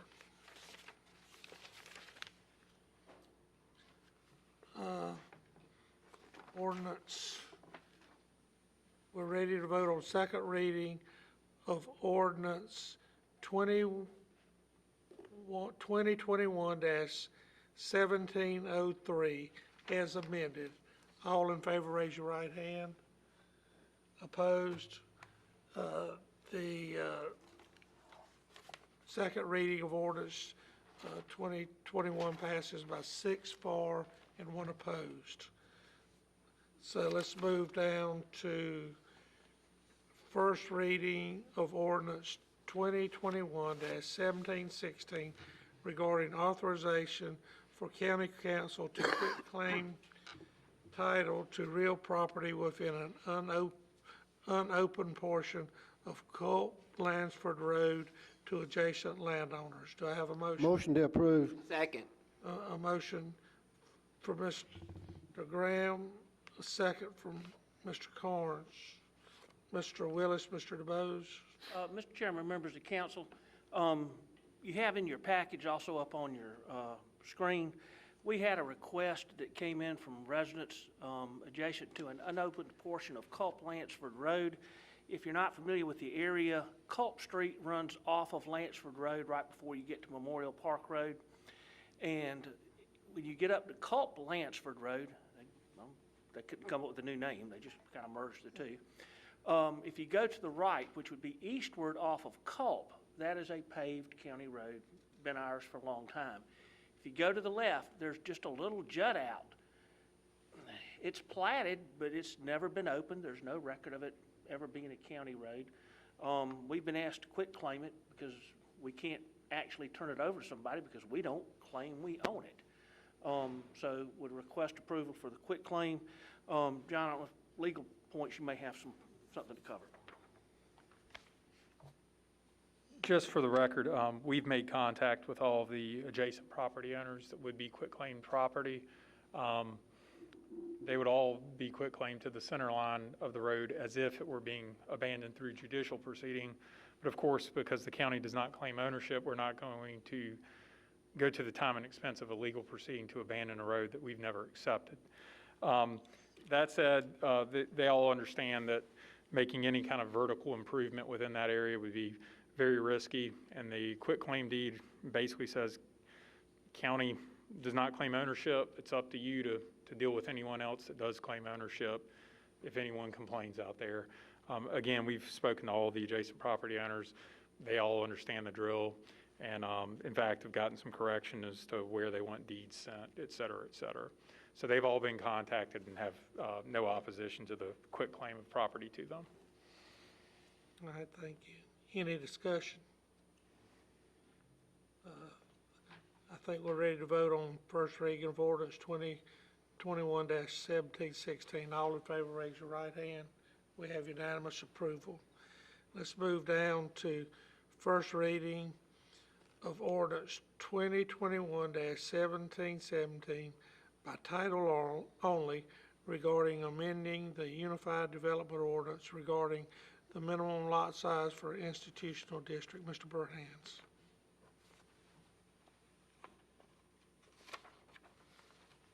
Thank you, Mr. Chair. This, Do I have a motion? Motion to approve. Second. Have a motion, sorry about that. Mr. Graham, Ms. McGriff, second. Mr. Burhan. Yes, Mr. Chairman, thank you. This proposed ordinance is to amend the minimum lot size for the institutional zoning district. The intent of it is to have it better aligned with some of our other commercial zoning districts, or I should say rather non-residential zoning districts, but also in keeping it with the minimum lot area in association with best management practices. And so we are still in the preparation of what that final number will be. We have some ideas, and we'll be presenting that to the Planning Commission at their upcoming meeting. I'll certainly make myself available for any questions. Any questions? Thank you, Mr. Burhans. I think we're ready to vote. All in favor, raise your right hand. We have unanimous approval. First reading of ordinance 2021-1717. Let's move down to our discussion and action items. Ms. McGriff is going to recuse herself from this item. We're going to be talking about additional funding allocation for Hope on the Hill Bar Street Auditorium project. Mr. Willis. Mr. Chairman, members of council, at your last meeting, you heard a request from Reverend Wayne Murray, Hope on the Hill, requesting additional allocations for some additional work. You recall $200,000 was approved in the bond. It was not quite enough. The project cost escalated over time, as happens quite often. They asked for additional $40,000. Council tasked us to come up with a location. We're proposing to take that from the local accommodations tax fund. We have a draft motion if council desires to do that. Make a motion to approve. Second. All right, got a motion from Mr. Carnes, a second from Mr. Honeycutt. Any discussion? I just took Mr. Blackman's thunder. I did say at the last meeting, though, if you found the funding, I'd make the motion, so. All right, any discussion? All right, I think we're ready to vote. All in favor, raise your right hand. We have a vote of 6 for and 1 recusal. Yes, sir. Funding passes. Would you ask Ms. McGriff to come in? I'd like to ask y'all, thank y'all for keeping the prime directive of council intact.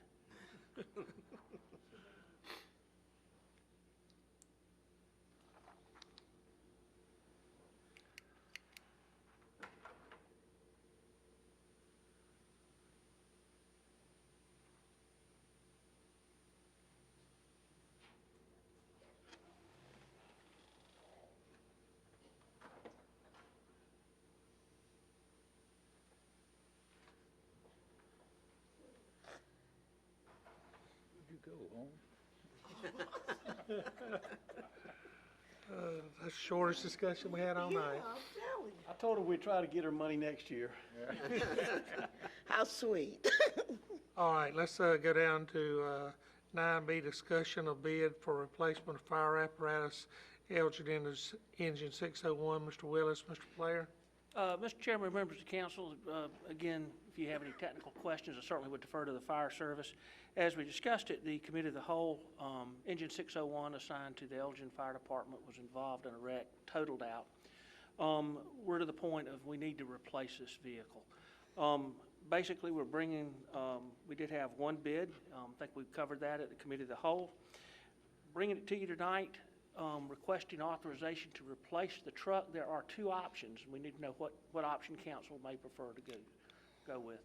One would be just the straight purchase, and at that point, we would budget the additional funding in next year's budget to cover that purchase. If council wants to take advantage of a prepayment option, we would have to budget for that in this current fiscal year with fund balance. That would save $16,445. So basically, bringing the request to replace 601, which methodology is a policy decision and what's the desire of council? What's the overall purchase price again, 500 and something? $617,425 is the overall price. We would save $16,445 if we And we had prepay. We have $250,000 in insurance proceeds. So the net to us is, 367,425, saving a little bit if we prepay. and do we have a program methodology for replacing fire trucks? Yes, sir. Every 7 years, we have been doing a bonded. This is something that was actually started, gosh, almost 14, not quite 14 years ago. Chairman Carter was still on county council at the time. It's been that long ago. But basically, under NFPA regulations, your apparatus should be rotated out at 20 years or sent back for refurbishment. We started at the first go-round, we did custom pumpers. We do commercial chassis on tankers and rescues. The theory on the custom chassis on the pumpers is you can refurbish those. And this next go-round, which comes up in 3 years, we would propose to send back the very first pumpers we got for refurbishment. And the theory being that you can extend the life of those and get to the point where you may have some stations actually need additional pumpers. You can do that with the custom chassis. So that's the one thing we do. Now, one thing I've got to talk to council coming up, we got to talk about aerials. That's probably going to be a voter referendum bond, because $1.5 million a pop, we can't do that every 7 years. But every seven years, we replace out 1/3 of the pumpers, 1/3 of the tankers, 1/3 of the rescues. And this is a pumper? Yes, sir. 601 is a pumper. Yes, sir. It was one of the first ones we bought. Okay. Mr. Willis, which one of those two do you recommend? I would recommend just going ahead with the prepay. We'll save $16,445. Is the motion in order? Yeah, wait a minute, and that will come out of this year's, Yes, ma'am. It would have to come out of this year's because we would be paying this fiscal year. and we'll be getting out of fund balance. Yes, ma'am. Mr. Chairman, Mr. Player, could you come forward? How long would it take to get this fire truck built once we sign a contract? I didn't get a timeline from them exactly, but it generally takes about 6 months. 6 months? You would, if you do the prepay option, when we cut the PO, as soon as they get it, they would give us an invoice for that check. Remember, they gave us to the 28th in order to get that prepay option, and the price not go up. What do we earn on our funds currently, Ms. Do we pay on delivery? Veronica? Do we pay on delivery? We prepay and say 17,000. I'm saying, but prepaid, all that. Invested funds, what do we make on invested funds?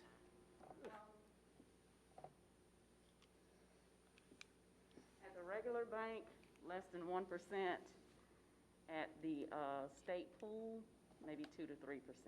Okay, so if we're waiting 6 months to get this built, then, and we're making even 1% a month, we're going to be paying more, paying up front than if we took the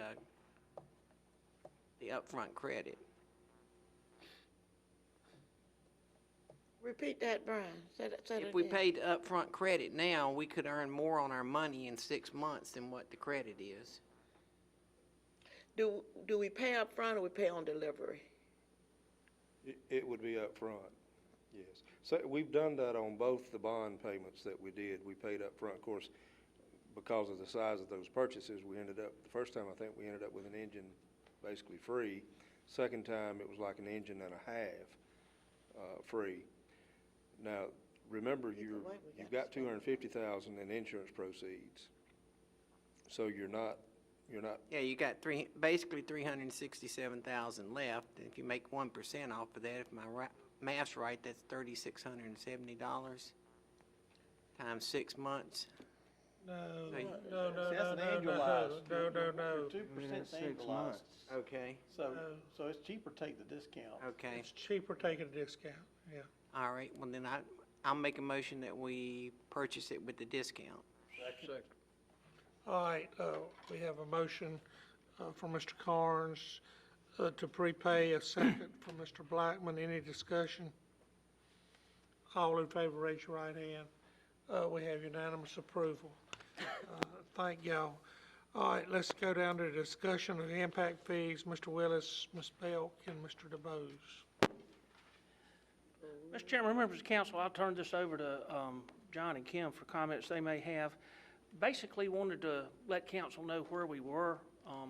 Looking at the current impact fee ordinance, changing that to where it's an encompassing, I guess, umbrella ordinance would be the term, John, for policy and procedures.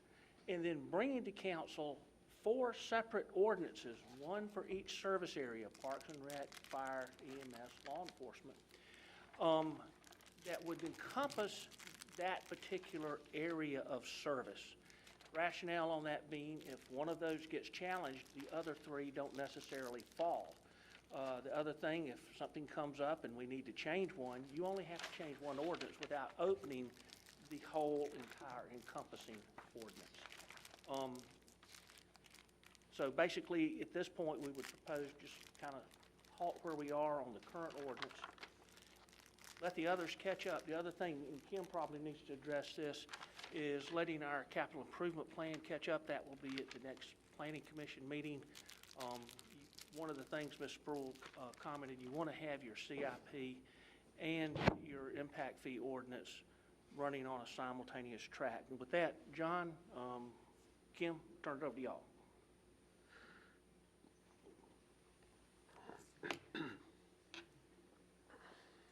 I don't have much to add, other than to just reiterate one of Steve's points. In holding the impact fee ordinance until the capital improvement plan comes before you, y'all are able to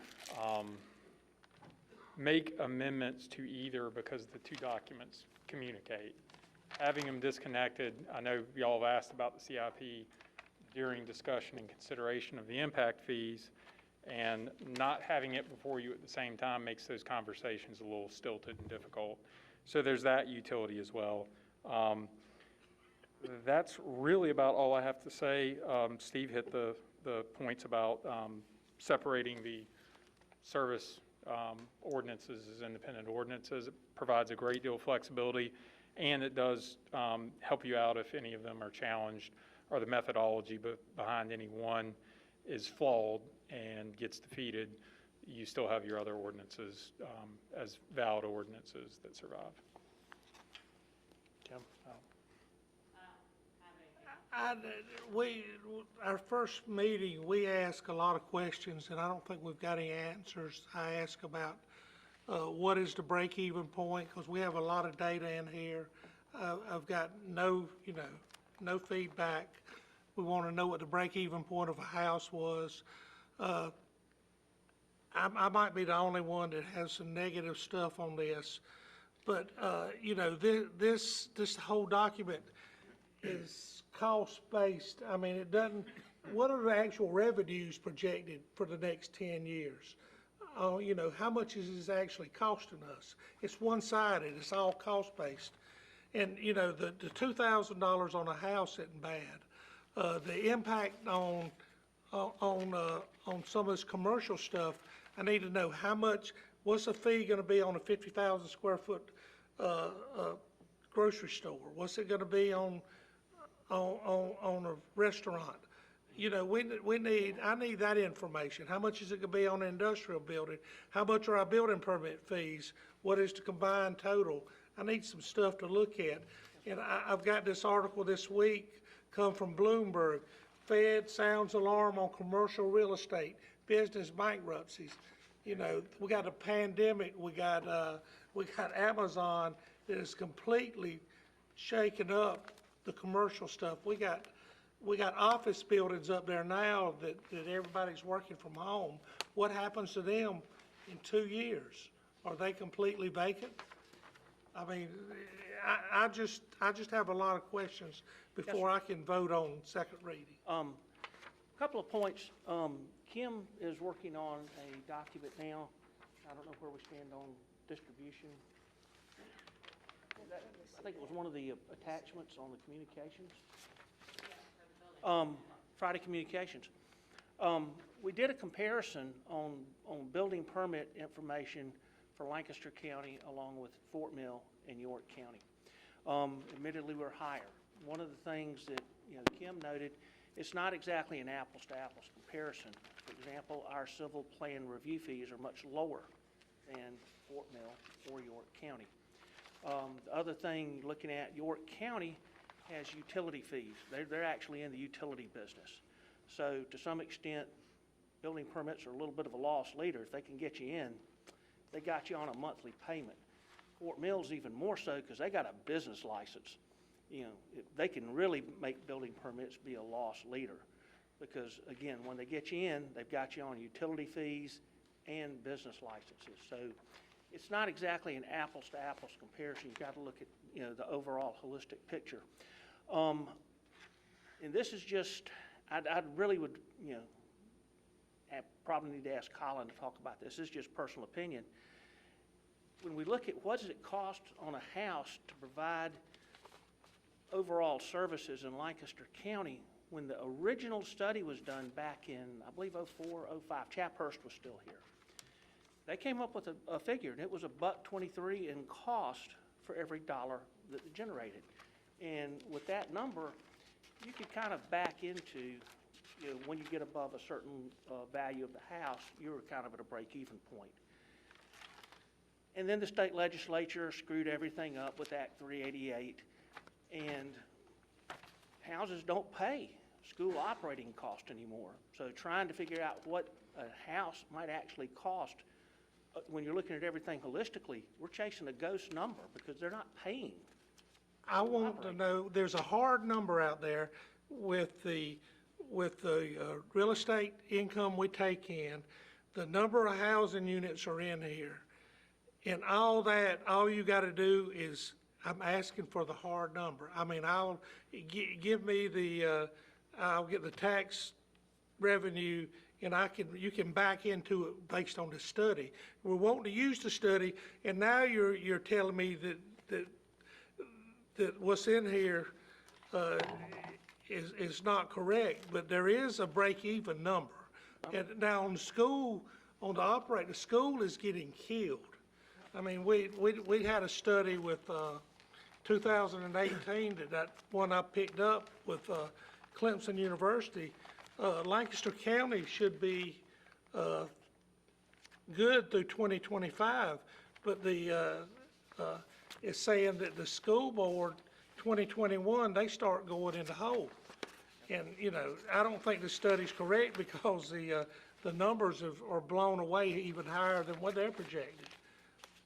So, there's a lot of questions I want, answered before I'll support it. And I just don't, I need to sit down, and I think we need a long discussion and go through this, because also I'm concerned we have Camp Creek and Unity in here. I'd like to know how many building permits are expected to be in Camp Creek in the next 10 years. Up 200 area, there's no sewer up through there. Unity is included in that. And I mean, they're saying that Unity is a backup for Indian land. How many times do they go to Indian land? So, they do mention the backups, but Unity is not in the impact fee study. Unity Fire District is not. Replacement cost unity. Yes, sir, they studied that and referenced that to determine that, you know, they do have backup from outside the area, but the Okay, Unity they took Fire that one Department is out. not included in the impact fee study area. It's just the six: Pleasant Valley, Indian Land, Van Wyck, Riverside, Shiloh, Zion, Camp Creek. Okay. But we can get, you know, tax numbers and all that, but the most recent Clemson study didn't come up with that $1.23 per $1 number, because the school funding just changed totally from the time of the first study to the time of the second study. So it's probably more like we're getting $1.23 and it's costing us 5 or 6.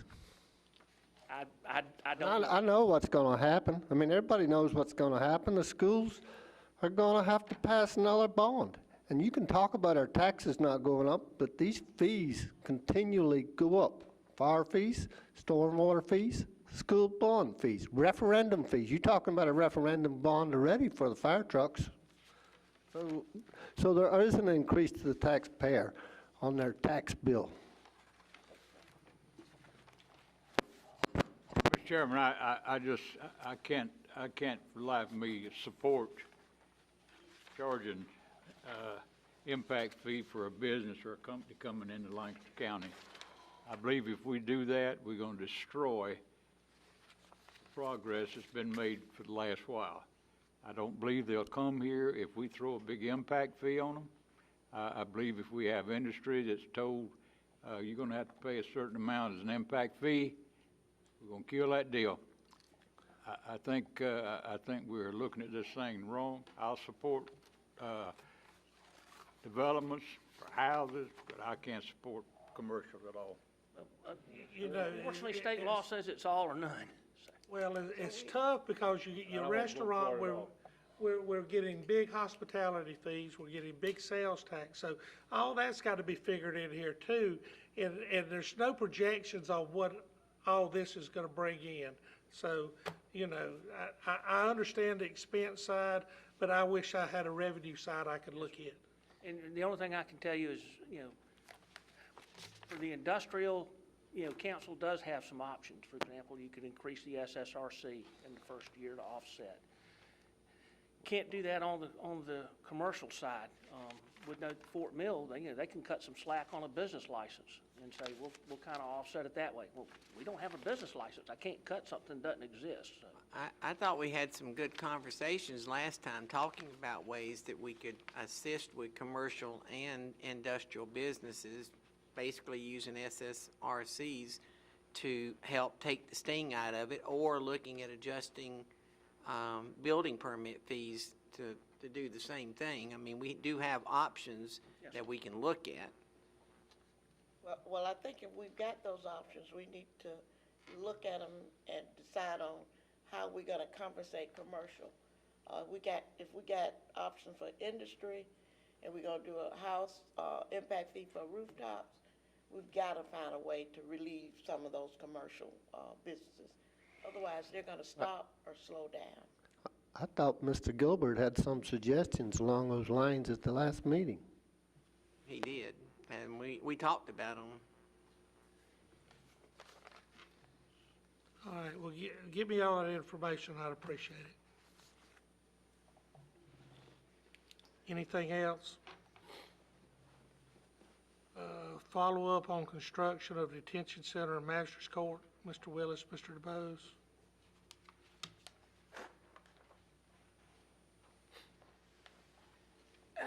Mr. Chairman, I just do a little quick summary, and then since this involved Wade Mullins, who's our construction attorney, we'll certainly let John cover the legal aspects.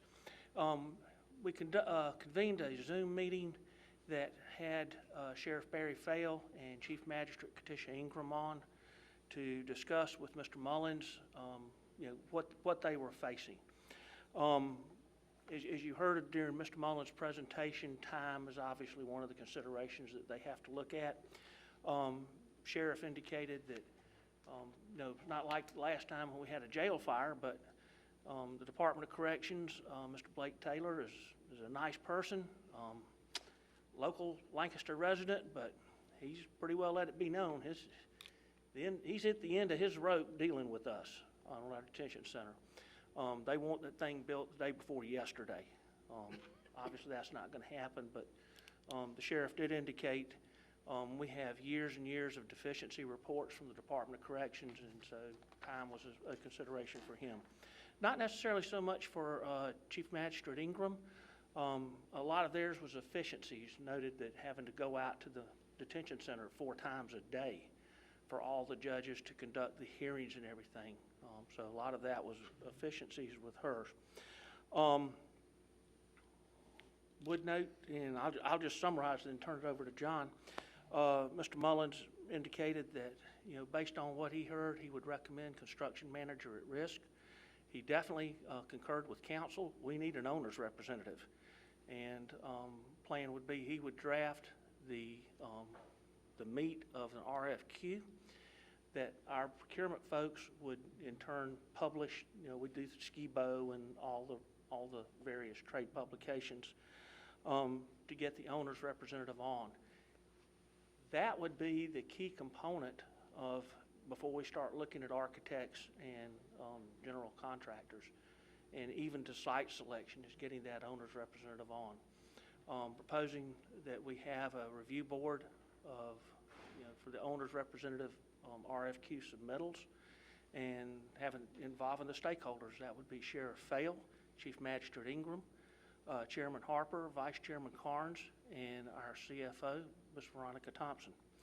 I think we have a pretty good diverse group if we have those 5 that will evaluate the owner's representative, and I think they certainly would bring us back something that a good candidate.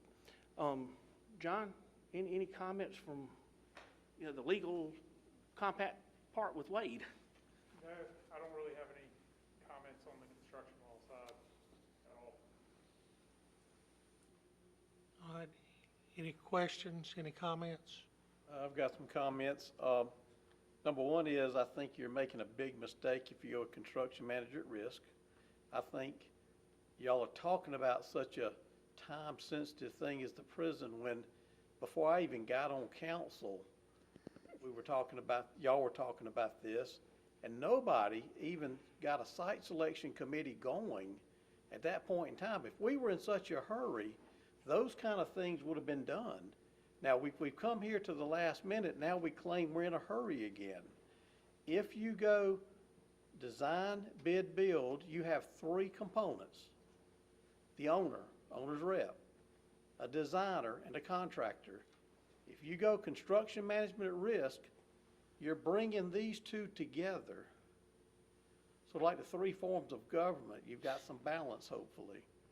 You're losing your balance. If you're in a rush and you ask that GC to push that design phase, and he does, he's going to go to his subs and say, here's 60% drawings. Give me your price now. I've got to have it.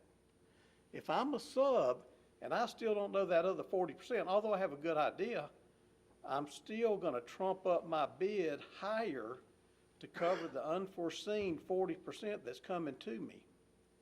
That's where your time saving is. But that costs you money. And then you also lose, these 2 guys are now working together against the owner's rep. You no longer have the balance you need if you go with the construction management at risk. So if you go down that route, you're making a mistake. Mr. Willis, refresh my memory, what concept did we use over across the road? For the courthouse construction manager at risk, that is our only project that we have used it on. Yeah. And you are recommending the same? Based on the size and everything, I would recommend that, but that's why we had Mr. Mullins, and, we convened, and I pretty well stayed out of that conversation to sheriff, judge. Y'all talk to Mr. Mullins about what issues you're facing. Well, I watched the process across the road. I thought it went fabulous. I thought from my conversations with council members, it went very smoothly because it seems like all eyes was on what was going on. and I think you were on council at that time. You stated that it went very smoothly. Very good, Yeah. very good. But I will be the first to tell you, a key component of that was we had a very, very good owner's representative. And that's going to be the key to this option. Yes, ma'am. That would be the key to either option. Yeah, but whichever one we vote on, we want that right person for that position. I agree with the timing that we need to do the owner's representative first, but I think at that point in time, then the team that's been assembled needs to get together and just discuss the different options and then bring back a suggestion to council how we proceed. Yeah, I do agree that that committee, the first step should be that owner's representative. So everybody can start the conversation at the same time. I think that's going to be the key. I would note that, working with the sheriff, we have a potential site. We haven't done any geotech work because we wanted to make sure we had an owner's representative that could advise us on geotech and our due diligence on that site. So the owner's rep is certainly key. We don't need any motion or anything tonight, or? Basically, if you want us to move forward on the owner's rep, and then, once we have that person on board, we can talk about the All right, do I plan. have a We motion? can certainly say for the owner's rep RFQ, CMAR is being considered but not locked in. Now, the committee that you name will name the owner's rep, right? Well, they'll advise me, technically I hire it, but Well, I'm taking give whatever some the committee input in says. it. Okay, I feel good about that. Mr. Chairman, I make the motion that we instruct Mr. Willis to find us a owner rep as soon as possible. All right. Second. Got a motion from Mr. Honeycutt, second from Ms. McGriff. And hopefully this person will have some experience in detention centers, because this is going to be a very specialized type construction. All right, any more questions? I think we're ready to vote. All in favor, raise your right hand. We have unanimous approval. Thank you, Mr. Willis. Request for a special council meeting, Mr. Willis. Mr. Chairman, members of council, just want to make y'all aware that I've asked the chairman to convene a special council meeting on, if I'm here, noon, Wednesday, March 17th. The purpose of that meeting would be to consider two items. Third reading of the ordinance you did by title only tonight to remove the minimum lot size in institutional zoning, and a rezoning that is currently on hold awaiting that particular text amendment.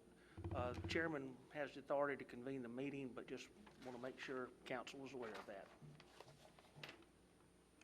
All right. Anything else? Before we go into executive session, just would note that the junkyard fire was under control at 7:30 tonight.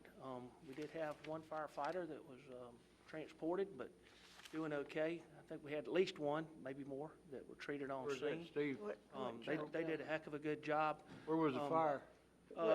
Mahaffey's used cars in Beaufort. Okay. Other thing, I forwarded y'all the email from the coroner's office. During all that, there was a wreck with a fatality out in Flat Creek. So, busy day for fire rescue and EMS. Our prayers will be with that family. Now, do I have a motion to go into executive session to discuss economic development project and a legal briefing? Motion to go into executive session. Second.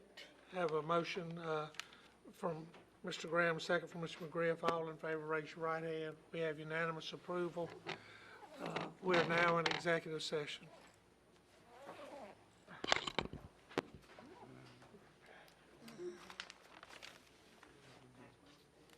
I don't know. We're gonna do the back room, we're gonna stand here. We're going in the back.